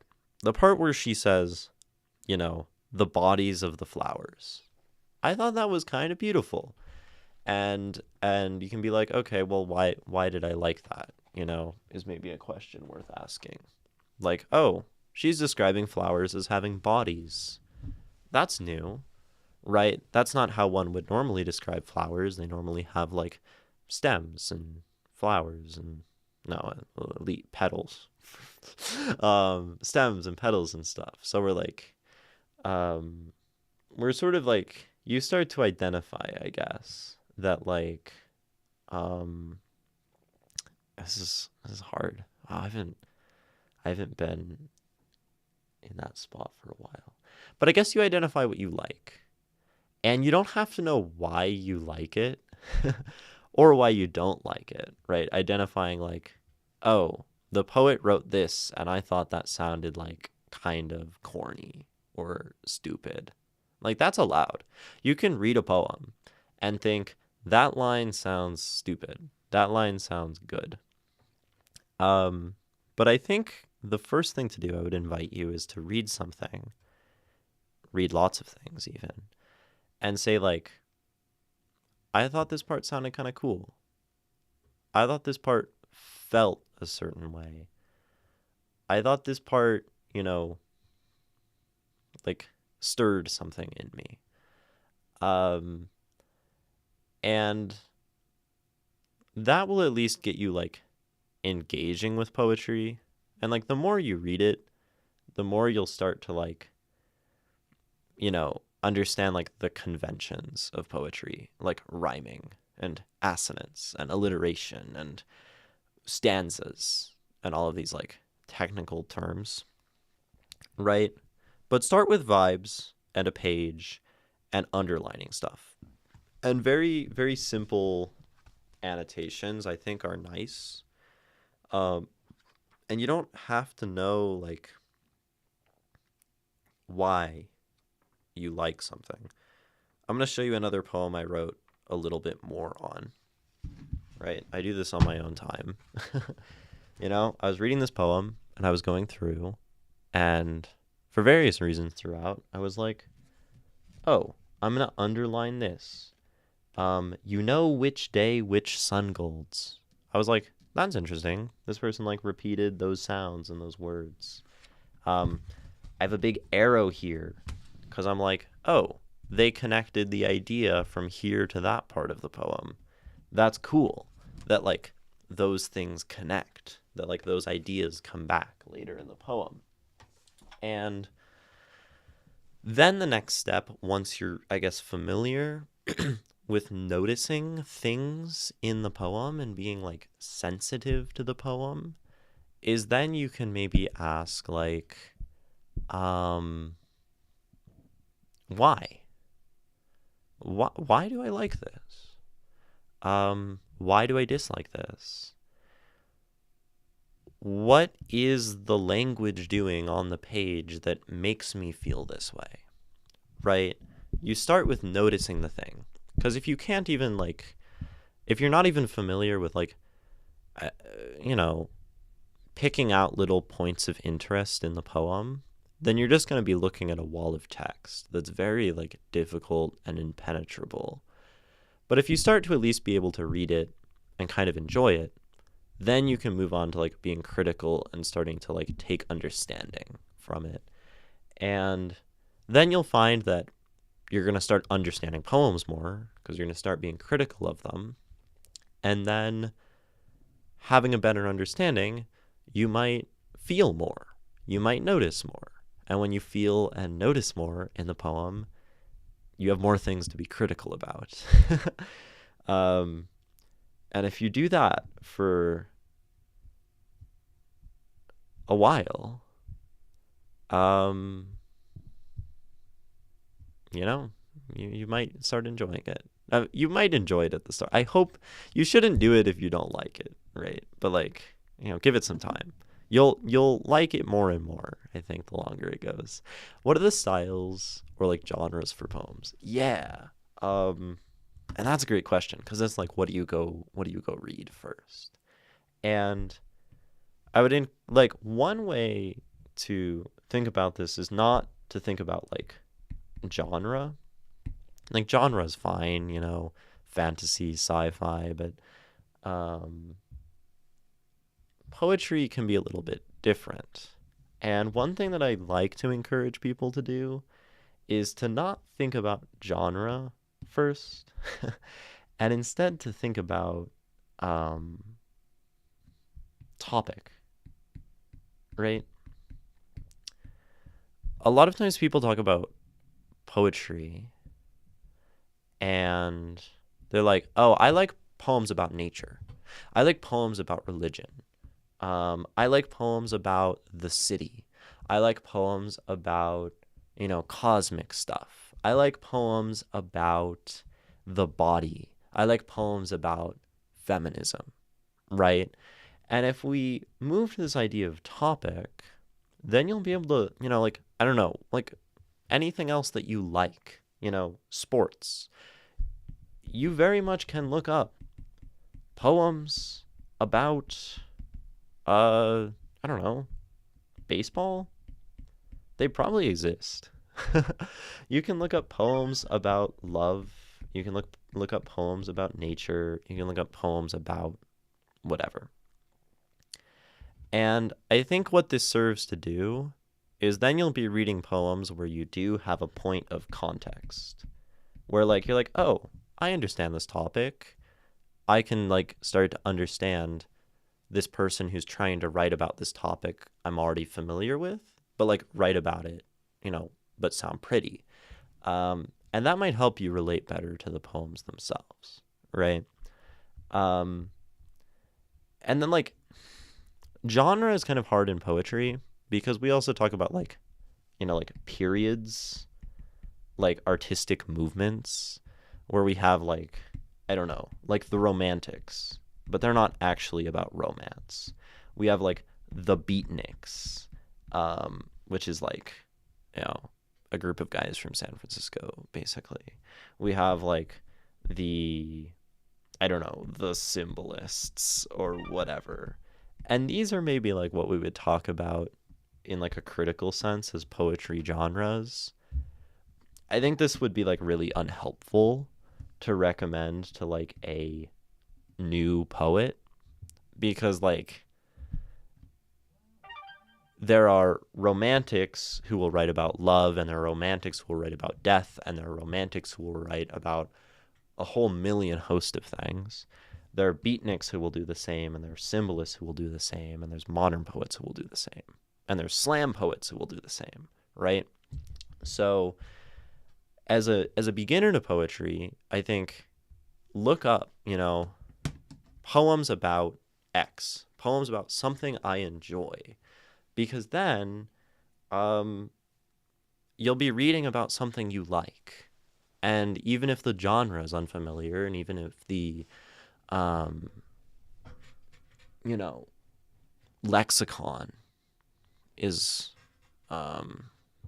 unfamiliar, you'll have some sort of context to ground you. This is my long answer to a short question, to two short questions. Welcome back, Leo. No need to be sorry for going for a bit. This is a classroom where the door is always open. Welcome, Sodafi. Hi, how are you? And what is your genre, Ishmael?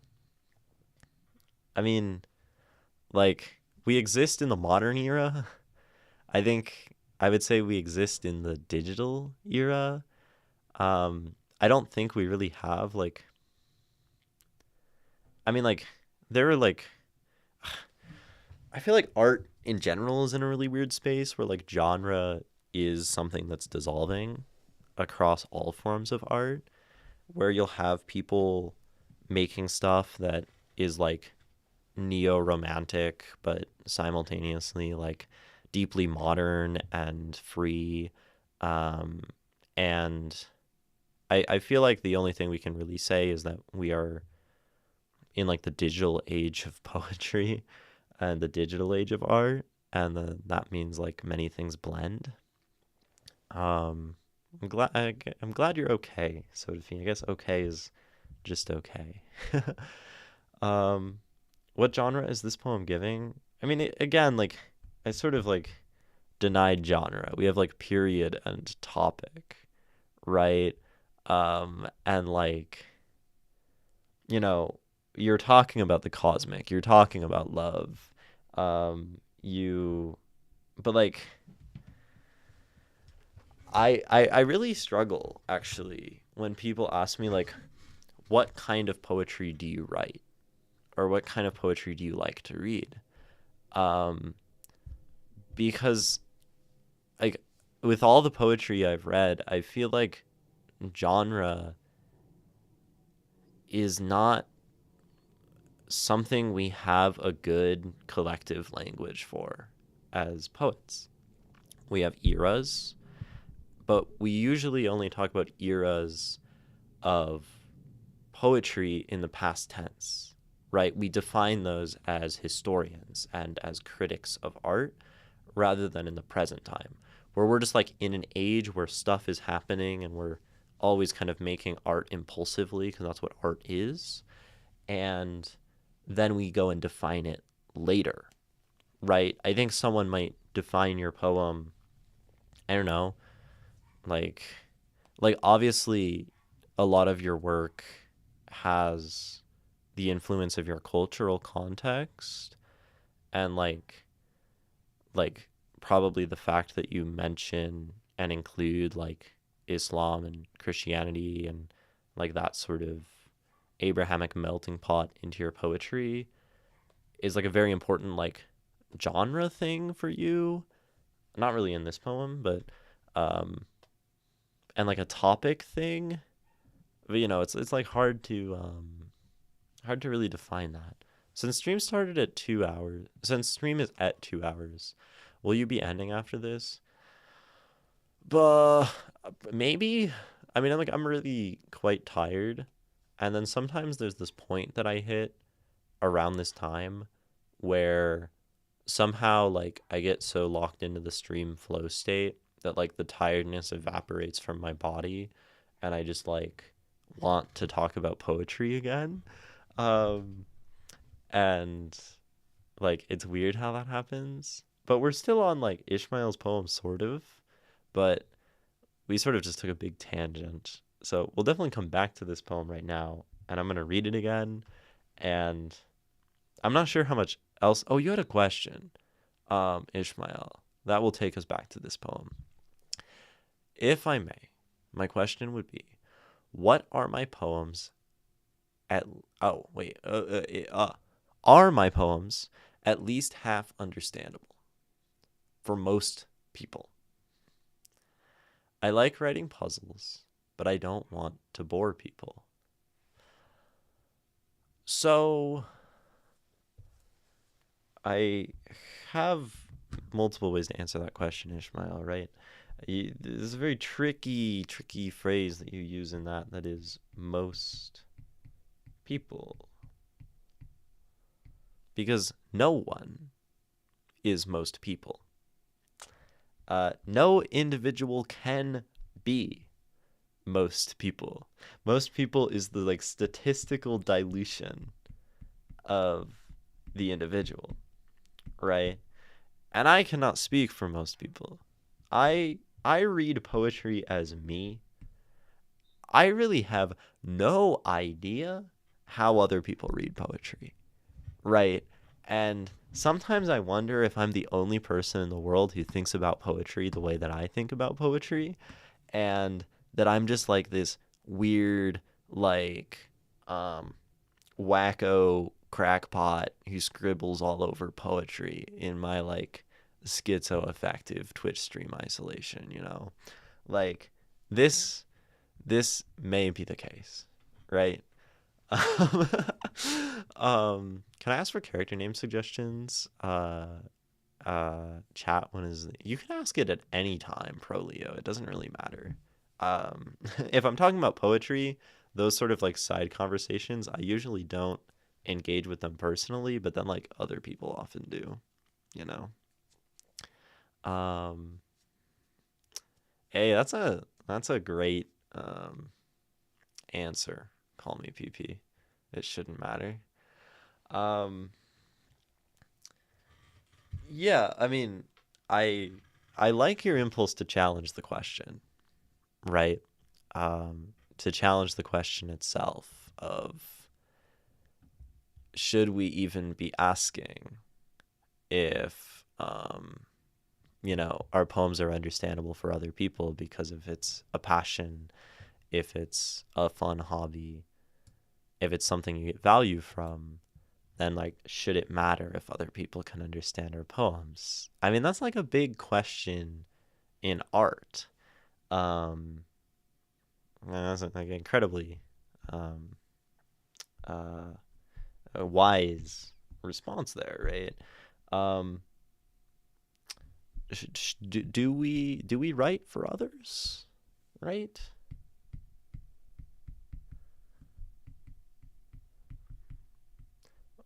I often find that like I mean I think like broadly sometimes like when we try to write stuff for others, things can go very poorly. I think it's very like well established that a lot of times like poems directed toward people like love poems like Valentine's Day can get very like overly sappy and not functional. And maybe that's because we're not writing for ourselves. Um, but like, do we write for others? Should this ever be a consideration in our art? Like, that's like a really fundamental, like epistemological, I think. I need to check that word. Epistemology. The theory of knowledge, methods, validity, and scope. Yeah, I think that counts. Right, that's like this fundamental question about how we make art. um, do we make art for the viewer? Do we consider the viewer? Um, do we make art as free impulse and as like fundamental personal creative energy. Um, you know, do we put the cameras on? um, I go live. That's odd, right? Although I'm doing something that's adjacent to making art, but maybe not quite. Well, I do want to write appealing stuff, even though I will not be pragmatically getting anything out of it. Why? Okay, so call me PP. Now I'm gonna just call you PP, right? Because that's what the instruction is. PP. Um, I feel like you're gonna be good at reading poetry. Like you're just like asking why. And like high key, like how do you understand poetry? You read it and you ask why, right? You just be like that annoying little kid who never stops asking like why. Why did the author do this? Why did they put these words together this way? Why didn't they write this like a normal fucking story, right? And if you do that enough, I think you'll figure out poetry. So just you're on the right track, you know. Um, but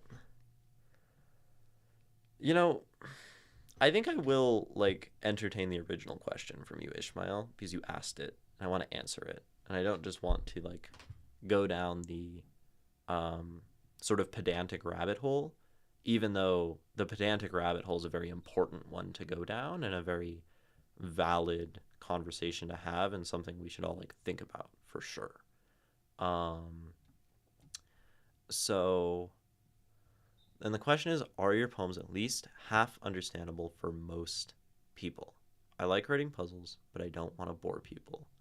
So I do think that your poems are often like pretty difficult, right? And you say like you want to make puzzles. And the reality of a puzzle is it has to be difficult. I think the reality of the modern most people, we talked about this on last stream, is that like patience, patience, what, like reading comprehension, um, probably like appreciation for poetry, um, like the willingness to sit down and think about something and puzzle things out. All of these qualities are kind of at an all-time low uh, because of the existence of TikTok, you know, and Facebook and algorithmic social media. Like, we live in a world where increasingly people don't need to think. I think it is very possible, like, to uncritically go through an entire life in, um, like, a modern, globalized, capitalized society. It's different in other parts of the world. But, um, anywhere that's like a consumer based society, I think there are people who can get by and live 80 years without having critical thought, right? I think that's possible, sadly. So then you have a question, right? A really important question. Um, who am I writing for? You know, because you can write, Ishmael. You can only direct your work toward. Like, you could say, I'm going to write for the person who wants to solve the puzzle of poetry. And then anyone who does that is your audience, right? It's not going to be a broad audience but it means that, every single person that you're setting out to write for, will engage with your poem, right? Who am I writing for? Everybody? Is that realistic? Is that possible? I mean, I don't think you can write for everybody. We have the issue of language, right? There are some people that aren't even literate, right? Still, there will probably always be like a few people who aren't literate. But even then, your language and your like linguistic abilities maybe give you like, I don't know, best case if you're speaking Mandarin or if you're speaking English or if you're speaking, I think like Arabic is maybe third most spoken language. You might get at most 25% of the world in your audience. So you can't write for everyone, right? So, you can write for you. You can write for one person. I have a friend who writes every single thing they write for the one person they love more than anyone else. And every single piece of their work, from what I understand, is dedicated to their love for this person, right? And then it doesn't matter, right? Is their poetry going to have wide appeal because of that?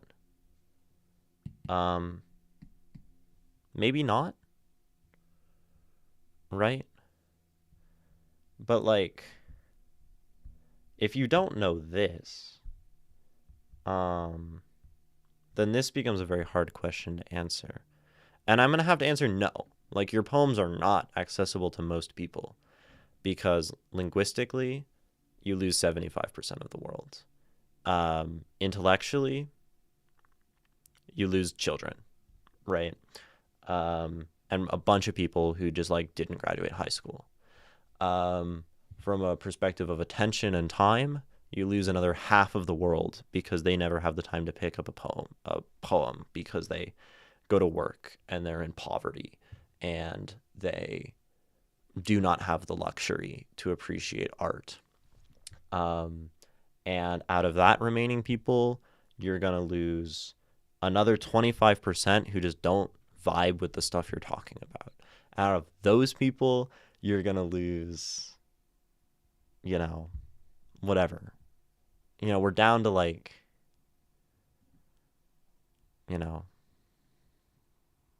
not very many.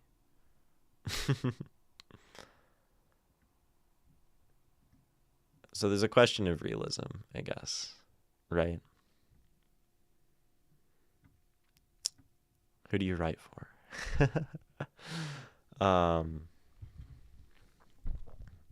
Yeah. Yeah, the most people, as a general rule of thumb nowadays, have zero attention span and no reading comprehension. And analysis is almost entirely dead. Rhetoric is almost entirely dead. Yeah. I would say so. Yeah. We're doing God's work out here, analyzing on Twitch. Sorry, stop me if I'm pestering you. However, I'm kind of new to poetry and don't understand the difference between communication and rants. And why that difference is bad. I would love for you to stay in that world. Oh my gosh, I'm getting like all these texts. Holy, please stop texting me. Guys, I've gotten like 12 texts during stream and I'm fed up. Dude. Okay. Cool. I'm gonna mute this now. Unsurprisingly, it's things that are not pressing. Okay. So yeah, I think, what Ishmael maybe says, right? The difference between a rant. I don't know, you probably explain lower, but I'm gonna answer this question too, right? I've personally written some poetry that's very like dumping stuff out of the brain, just pure emotion. And these things are often very like raw and like intense. Um, Oftentimes in that moment of impulsivity, I would say for a lot of people, it's hard to make like structures and like poetry that feels organized. And for some people, artistic value maybe comes from organization in many cases rather than like pure emotional intensity. And a rant might be incredibly emotionally intense, but that might not be what someone wants to write. Someone might want to communicate something extremely specific where the wrong word at any point might sort of impair the goal of that communication. And that requires a very different kind of writing than like the rant, you know, um, which, I mean, maybe rant is a little bit of a strong word, right? But I think of impulsivity against organization is like maybe a way I would put it. Okay, so it's a weird scenario between this character. Oh, okay, that's the name thing. I think I'm just not gonna read that whole thing right now. Someone help them with their names. um, uh, or at least I'll maybe come back to this after we get through these ones. A specific when you're talking about something special, so you kind of need to speak clearly. Not bad per se, but I don't want to write a rant because I believe language would lose something of itself if it lost its fundamentals. So I want to communicate to people. Okay. So there's also the fact that like, you know, yeah, so language is meant to communicate very specific things oftentimes, right? We try to tell someone something, communicate information. And when we're like, let's say, emotionally overwhelmed, it's hard to communicate, is maybe a way to put that. Now I'm single, just the right amount of God. Doesn't get suspicious of my self-sufficiency. What is the something that you'd lose if it were a rant rather than communication? You're asking like great questions. I would lose what holds up to my writing process. I want to picture people reading it while I'm writing. So you want to like inspire people. I don't think I feel comfortable with choosing that strong word. More like making them go, wow, that's cool. Yeah, so it's an aspect of like intentionality and organization where I might read this and say like, wow, there's a really cool vision happening in this poem. Ishmael, you're quite lucky. You know, I'm someone who looks at poems and says like, wow, that's cool. When I digital detox, what I do is just mute everything. I can use my phone, TV, computer as much as I want, but it has to be on mute. Everything's still functional, but I don't find myself glued to it. Huh. That makes sense. Yeah. That's a great idea. Just turn the volume off. I don't even remember the OG question. The OG question was, is this specific poem interpretable for most people? Um, and as Sodafi says, and it's terrifying that people can't think critically now. For example, my own 4-year-old cousin screams and throws a tantrum whenever she cannot use a phone to watch TikTok. And what she watches is brain rot AI rubbish for entertainment. And when she's bored, she scrolls through TikTok forever. So I'm gonna challenge you on that one, Sodafi, actually, because I think in this situation, a 4-year-old has not been given the opportunity to develop critical thinking skills, right? And the young generation has been raised on a drug, right? Like we know that phones are addicting, right? And I think there's an incredible lack of critical thinking in how we approach social media as something so present and as an issue in our like world. And maybe there's a lack of critical thinking from the parent, I guess your aunt and uncle, right? Right? Niece, no. Your cousins, right? No, your cousin is your cousin, not your niece. Okay, so it'd be your aunt and uncle, right? Um, is the lack of critical thinking that you can put the phone in the child's hand and they'll like stop screaming, right? And that like solves the problem for now. Lack of critical thinking, because now they scream whenever they don't have the phone, right? Um, but you're definitely right that um, there is a lack of critical thinking. I think social media is a big part of it, um, but it's not the victims to be blamed. It's and like blame isn't super helpful either. But there has been a lack of critical thinking and how that has been, you know, sort of imposed on our world. And particularly it's like greed and the desire for capital that has created that. Yeah. Um, Most new games have that radial audio thing where it shows what noises are heard and in what direction. It's an accessibility thing for deaf people, so I can actually play a surprising amount of stuff still, but I don't feel worn out from it at the end of the day. I've always been very sensitive to sounds, pro Leo. I mean, like when my phone was going off, especially an unexpected sound, it's like, it's like a jerk gut reaction. Like I don't like that. I really love quiet, right? And there have been times in my life where I've like spent multiple days just like wearing earplugs, because sounds are a lot. Um, yeah, and I mean like, short form content. Like sometimes I get sucked down. Like not TikTok anymore because I don't open it, but I've just replaced that impulse with YouTube Shorts because that's what happens. Um, and like those just wouldn't be right entertaining without sound. Um, yeah, sounds very important.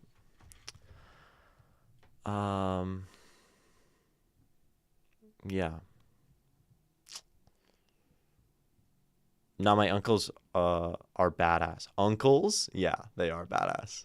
The kids were adopted from a mom who lost custody because she was abusive and never around. My uncles are really trying to get the kids away from electronics. Yeah, I mean that's horrible, right? 4 years old and already addicted to a phone and right, like come from an abusive situation. Um, yeah, right. Like that's that's the world. I think there's a lot of that. But that's a whole nother story. As for critical thinking, I think post millennial generations will be too addicted to electronics to function properly. Yeah, um, probably. Right. We already see like Gen Z like just working less than anyone else, um, and not able to get jobs, and uh,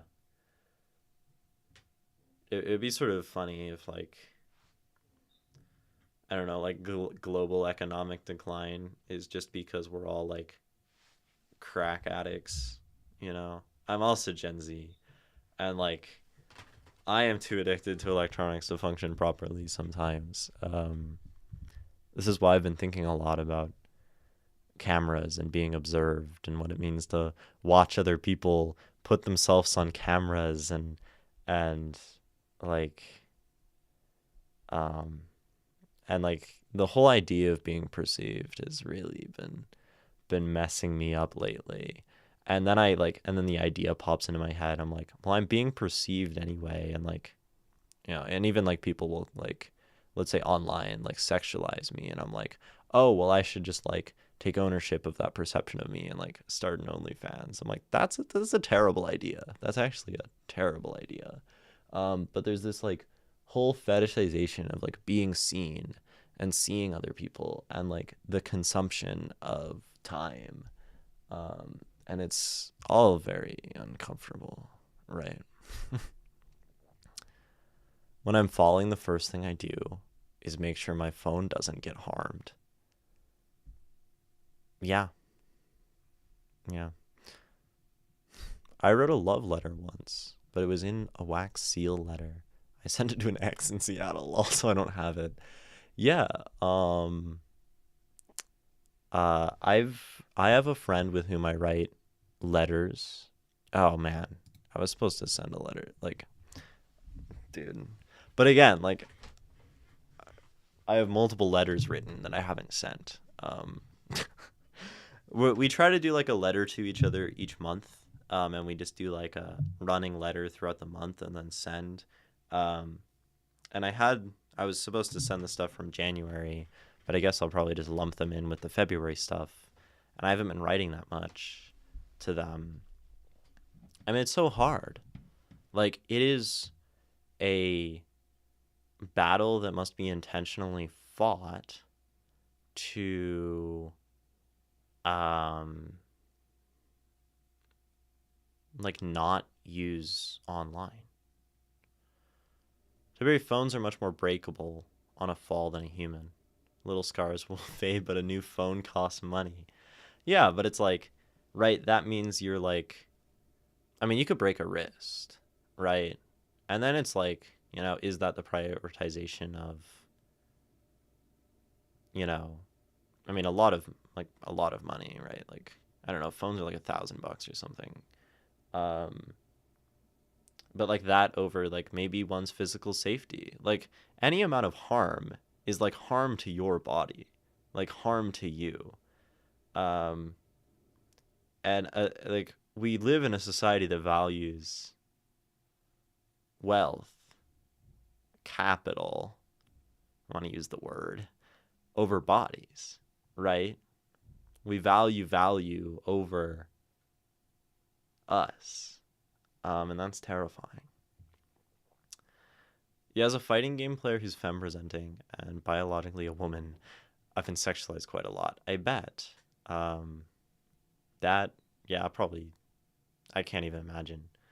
Um, I feel like just being uh, like trans-ish on the internet leads to more hate than sexualization, but it happens sometimes. My book is the kind of book where they send letters with perfume on the paper in one scene, and the next a skeleton pyromancer is fighting a platoon of Italian pirates. Dude, your book ideas are ratchet. I love them. Um, I feel like we've pretty confidently meandered away from this poem to a pretty irreconcilable distance. Um, so I don't know what I'm supposed to do about that. Do I just read it again and then be like, okay, now we're actually not talking about the poem, or are we still talking about the poem?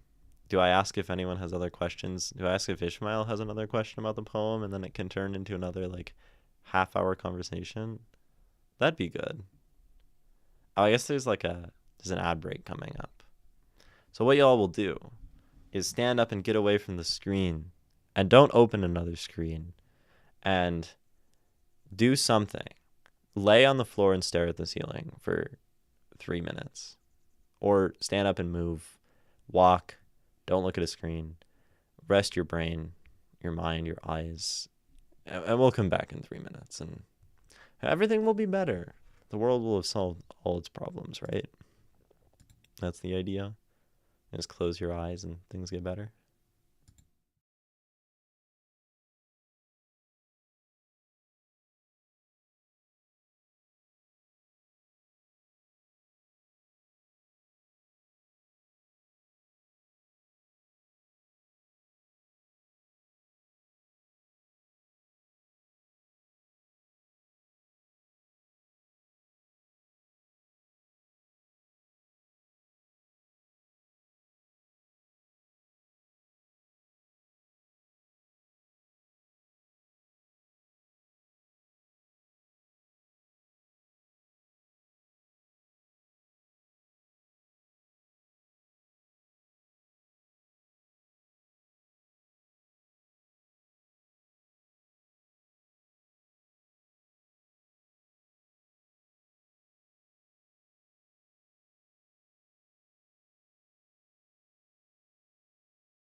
It's me.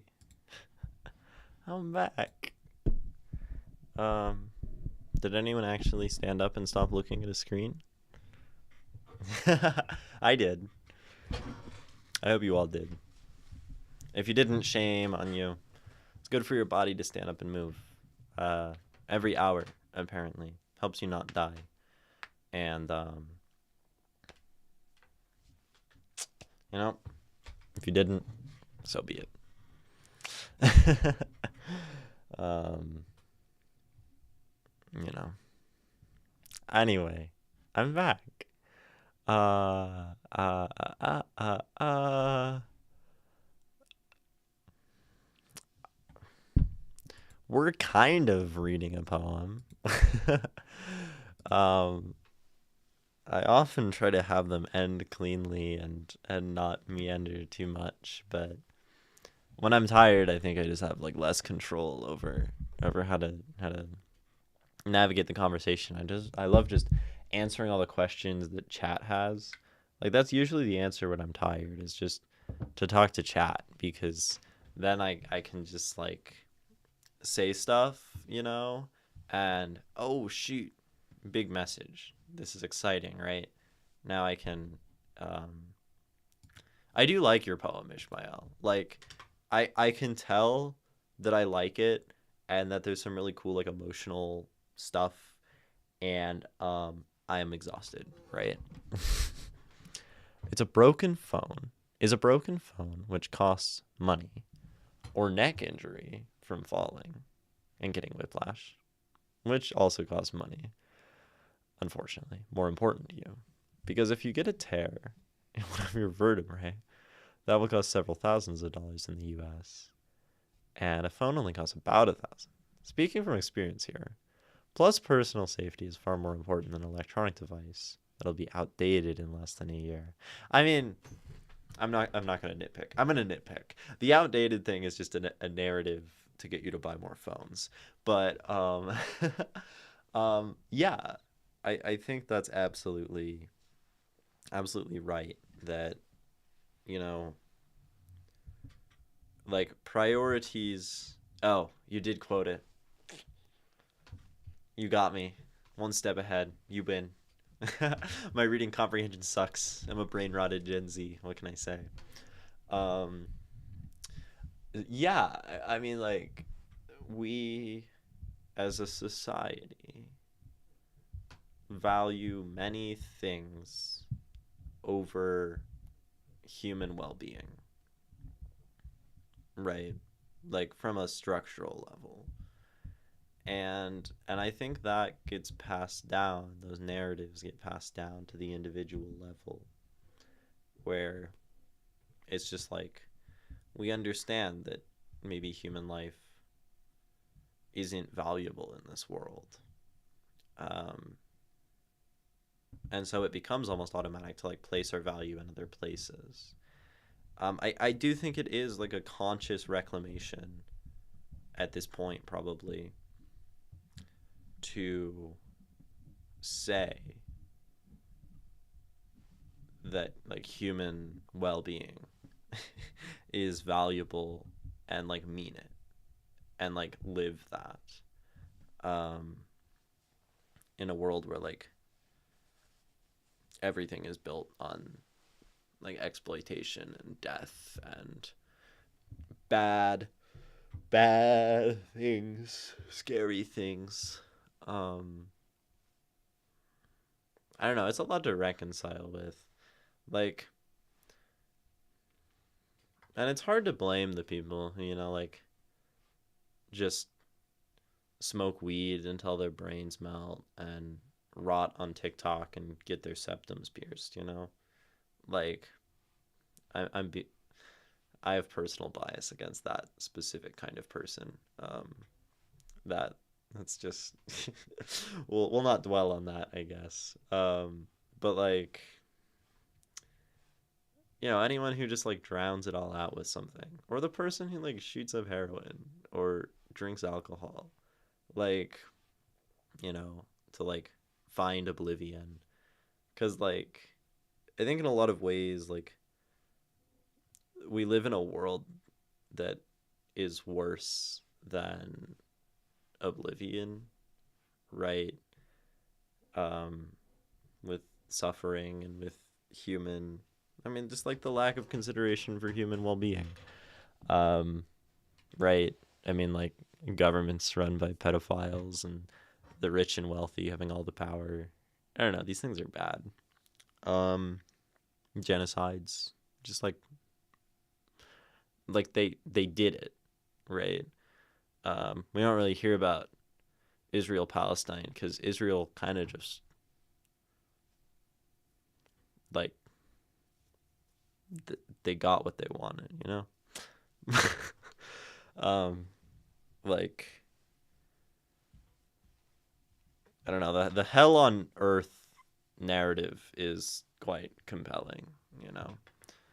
Um, I guess not that I'm like a doomer about it. Like I remain hopeful over many things, and that's why I try to teach people about art, and maybe through teaching people about art, you know, like some people can come to be more critical, and that would be beautiful if I taught one person to like question things more deeply. Holy shit, you know? Um wouldn't that be great, right? Um it's a hard thing to communicate though, to teach the impulse to question and be critical and um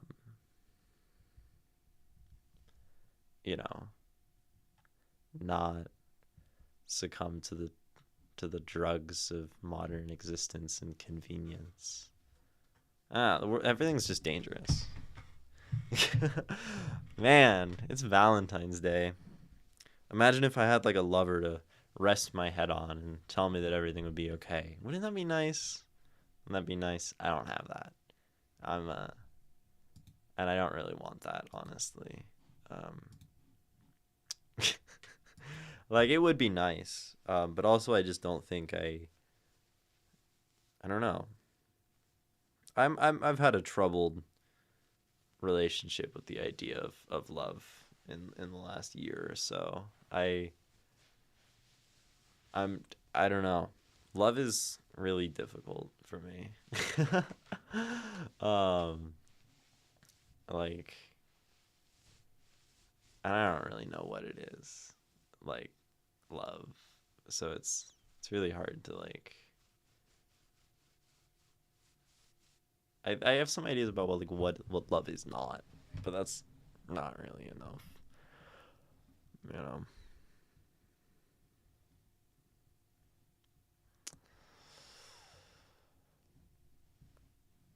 But it would be nice, at least in the moment. But then I find it nice in the moment, and then all the bad stuff comes back. And falling on your hips is always the answer. I just take the extra step to quickly grab my phone and place it in front, so it doesn't just out my words. I think that's a you words problem, not a me words problem.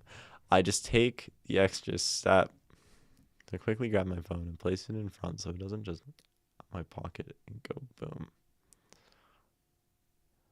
Take the extra step to go. Oh, you grab it out of the pocket.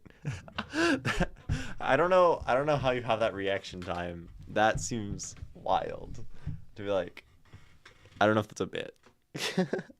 Grabbing the phone out of the pocket to protect the phone and then fall. I don't know. Are you falling that much, Ishmael? Like maybe this is just another problem. Like, do you fall enough that this is something you think about? And if so, why do you fall so much? I feel like falling over,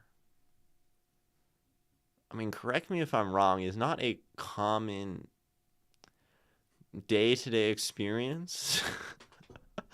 I don't know if are people just like falling out there in the world? Is that a maybe it's because I don't leave my house that much? Is that a hazard? Like I fall off my bike. I do that about every 2 months, right? falling off my bike and tearing open another pair of my pants. Um, but how often are we falling? Like tripping? Good questions, Asir at Two-Thirds Lotus, dude. Yeah. This is the poetry content that everyone comes to this channel for. Um, this is exactly what we do here, right? Asking all the important questions. Yeah. Um, Jeez.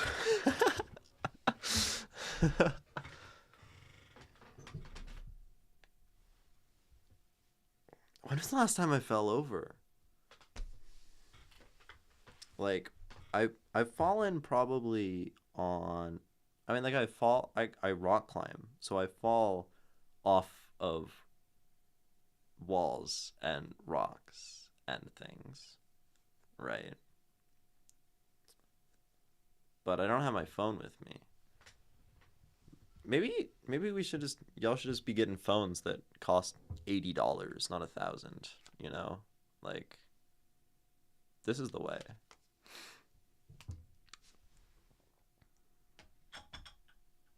I just I last fell over for realsies in sixth grade. I think I mean my memory's bad, and I feel like just falling over. Um, man, I don't know. People are not just falling and falling. It is usually about losing balance when jumping down a little, or too high, or having a walk in the forest and you don't watch your step. Yeah, like I'll definitely like okay, like hiking and walking and meandering about in the woods. That's fair. Like a route, those do be catching the feet and sending you down onto your face, right? Um, and I guess if you're like, right, but like at that point, why is the phone in your pocket? You know, if you're what like maybe you don't have anywhere else to put it. Maybe you don't have a bag with you. Maybe we should just like normalize not having our phones with us, right? I don't think you're clumsy. I think it's fine to fall over in the woods, Ishmael. If an Ishmael falls in the forest and nobody hears a sound, did Ishmael fall at all? um, it sounds more like stumbling than falling. I mean, you don't know. Maybe Ishmael is actually falling, and that's fine. Like falling in the woods, that makes sense. You know. Also important information. Oh, we're getting more context on the falling. That's excellent. Um, I'm still trying to think of the last time I really like ate it, you know, and just fell. Oh wait, no, that was intentional. Um, I don't know. I'm in a cold country, and I'm not created for cold. What do you mean you're in a cold country? You live in Cyprus, right? Isn't that like in the? Do you not live in Cyprus? Do you live somewhere else? I thought you live in Cyprus. Isn't that in the Mediterranean? Is that place cold? You live in Finland? Props to you. I think Finland's probably a pretty good place to live. How's Finland? I mean, it makes okay. So if you were from Cyprus, you're probably not used to ice. Um, Also reasonable to slip on ice. Ice is terrifying. Melt ice. Ice out. Um, we don't like ice, you know? um, but that makes sense. And if you're in the woods and it's snowing and you're in Finland, it's probably. So you go to school in Finland? Is that the vibe? That's cool. I think I'm guessing that's what's happening. Finland. Ice. Oh, did I fall? Did I fall on ice in Michigan? I've I must. Maybe I never did. Maybe I did. I don't know. I have a bad memory. And I lost a lot of memories. I've lost many memories, so I'm not sure. The vertebrae example I mentioned was from my sixth grade fall. Um, Sixth grade. I mean, I probably like fell often while running as a kid, right? Kids fall. Oh, well, I had a bad fall off of a rock. It wasn't a walking fall. That was like I was doing stupid shit and climbing on a rock, and I fell off the rock, and I was barefoot, and I landed, and my right foot landed on another rock that was perfectly shaped in a way to stab into the side of my foot. And then the side of my foot was like bleeding out all over the desert, and I just like walked it off for the rest of the hike. That was 3 years ago, I think. Um, and now I have a very nice scar on my foot from where I had it impaled on a rock because I was climbing other rocks. But that's not a walking fall. Maybe I just have leveled up my falling where I fall in worse contexts, and now it's easier to not fall on ground. Maybe. Yeah, I always fell on track and on the track in elementary. Yeah, I mean kids just fall, right? And like skin their hands and knees, and that's like a kid thing. I can't wait for when I get my education and make it back to Cyprus. An adult Ishmael um is not made for hiking when ground is covered in ice. Yeah, I mean, understandable. Yeah. Um Again, melt ice, ice out, all those things. um but yeah, I mean that's fair, right? Maybe that makes more sense. But like you're going out, it's snowy. You know you're gonna fall. Like why not put the phone like safely within a bag? You know, if you had like a tote bag or a satchel or a backpack or a crossbody or even a fanny pack. Phone might not be so safe in there. Or like I don't know. Or a purse. Maybe you're a purse kind of man. Right? Like sounds like you know you're going to fall. You're making a good argument.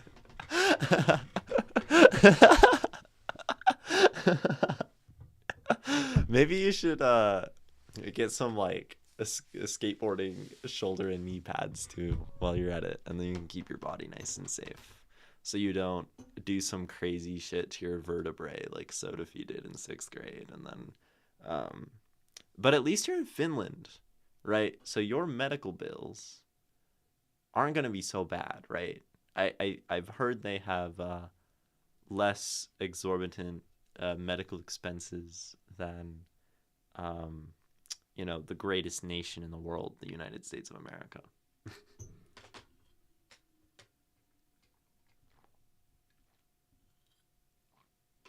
So maybe it's okay to fall. See, they value human life, right? They make it easier to get healthcare. The fact that healthcare costs money literally is just like a absolute demonstration that modern consumer society values wealth over health, right? Oh, that's a bar. Worse when you are not a citizen, but every option is better than USA healthcare. Yeah, like that's crazy that you're not a citizen and you're just there studying and you can get better healthcare there than just like being me in my country. Like, what? That's crazy, right? It's messed up.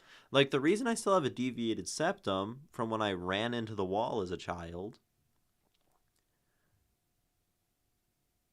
is because I tried to get surgery for the deviated septum to say, hey, I just learned, it was like 2 years ago, that I'm supposed to be able to breathe easier than I've been breathing for the last, 14 years of my life. Can I get this? Can I get the surgery to fix my nose so I can breathe like a normal person? And they're like, no, that's not necessary. You actually don't need that. Um, that would just improve your quality of life.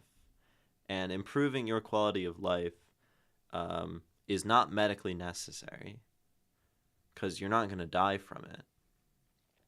And if it's not medically necessary, we're not going to cover it.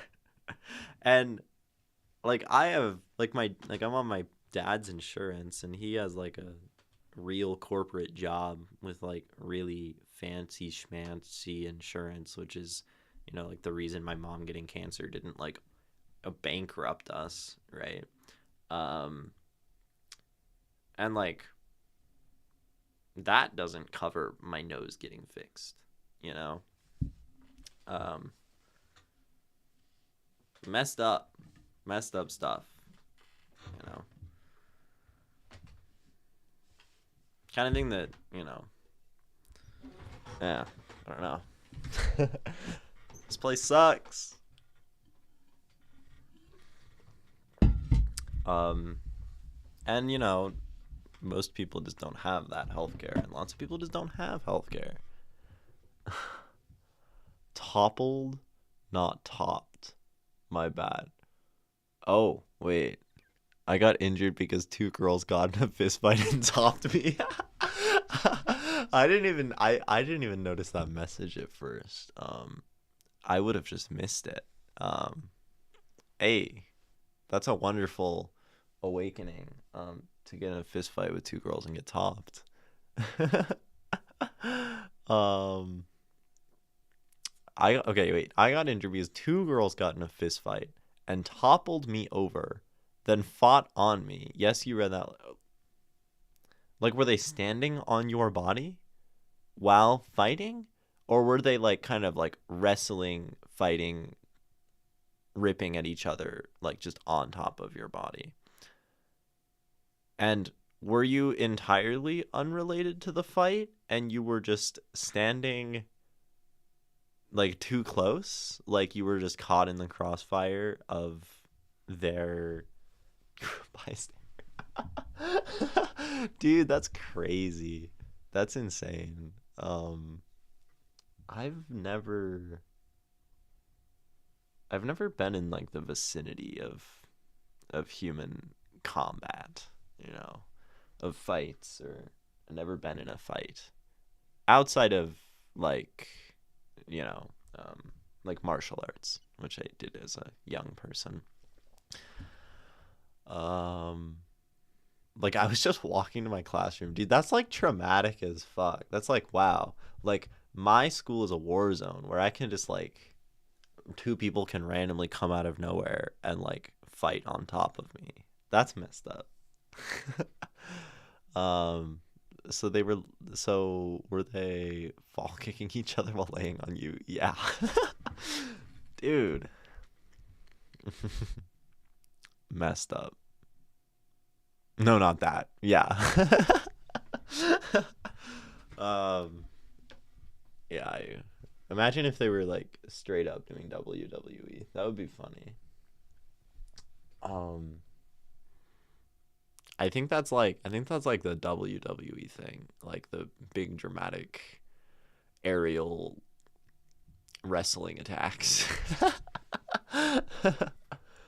As opposed to like normal wrestling, as opposed to the kind of wrestling where two girls top you. Three very different kinds of wrestling being referred to. Yeah. That's an incredibly good like textual Freudian slip. I'm getting like far too much entertainment out of that one personally. um yeah. Yeah. That's what Valentine's Day does to an individual, I guess. Two people fall kicking each other. Oh, is when they're laying horizontally on the ground. Oh, but still trying to kick each other. It's kind of looks like a 2D fight. Oh wait, now I have to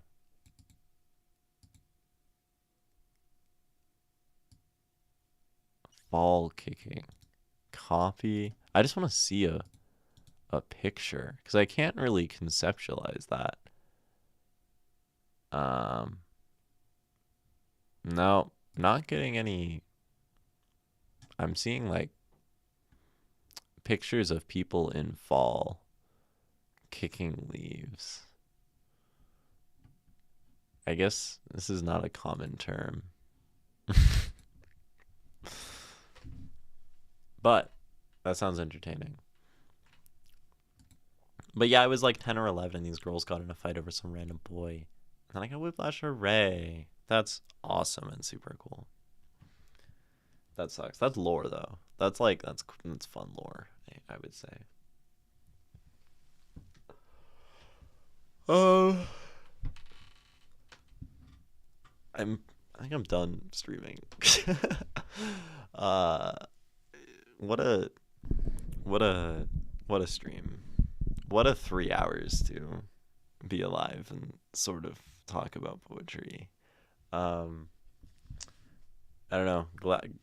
Glad y'all two hung out to I don't know, engage in this strange conversation. But I'm afraid this strange conversation must come to a close. Thank you, Ishmael, for sending me your poem that I, you know, wish I would have had the energy to read a little bit more closely, but, you know, that is not something I have, so be it. Um,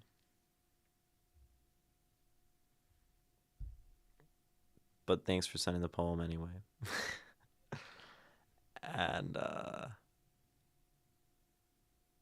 next time, can you read my most recent poem, or have I been posting too frequently? Yeah, I can read one of your poems too, soon. It's been I think it's definitely been like a minute since I've read one of yours, and usually I do it where like if you have a new one and like I don't know. I think that's the only one you've sent in a while. Yeah, 'cause I did Bloom. Yeah, I'll do yours soon. Um, I did enjoy it, Ishmael. It was good. Um, it it was good. And it was pleasant to read. I just um, probably would have been more pleasant to read if I didn't have to do so on stream, because I'm like, and then I have to talk and use my mental capacity to a great degree. My once again declining and collapsing mental capacity. So yeah, there are no more words left in the tank. Thank you all for watching. Keep making art you love. Happy Valentine's Day. Valentine's Day. Go say that you love someone who you love or something. If you have loved people, if you have people to love, you know. Um, and if you don't, then I'm referring to romantically. If you don't, then you're like me, you know, single, and that's fine. But then love people who you love non-romantically, and you know, tell your mom you love them or something, if you have that. I'm rambling. Get out of here.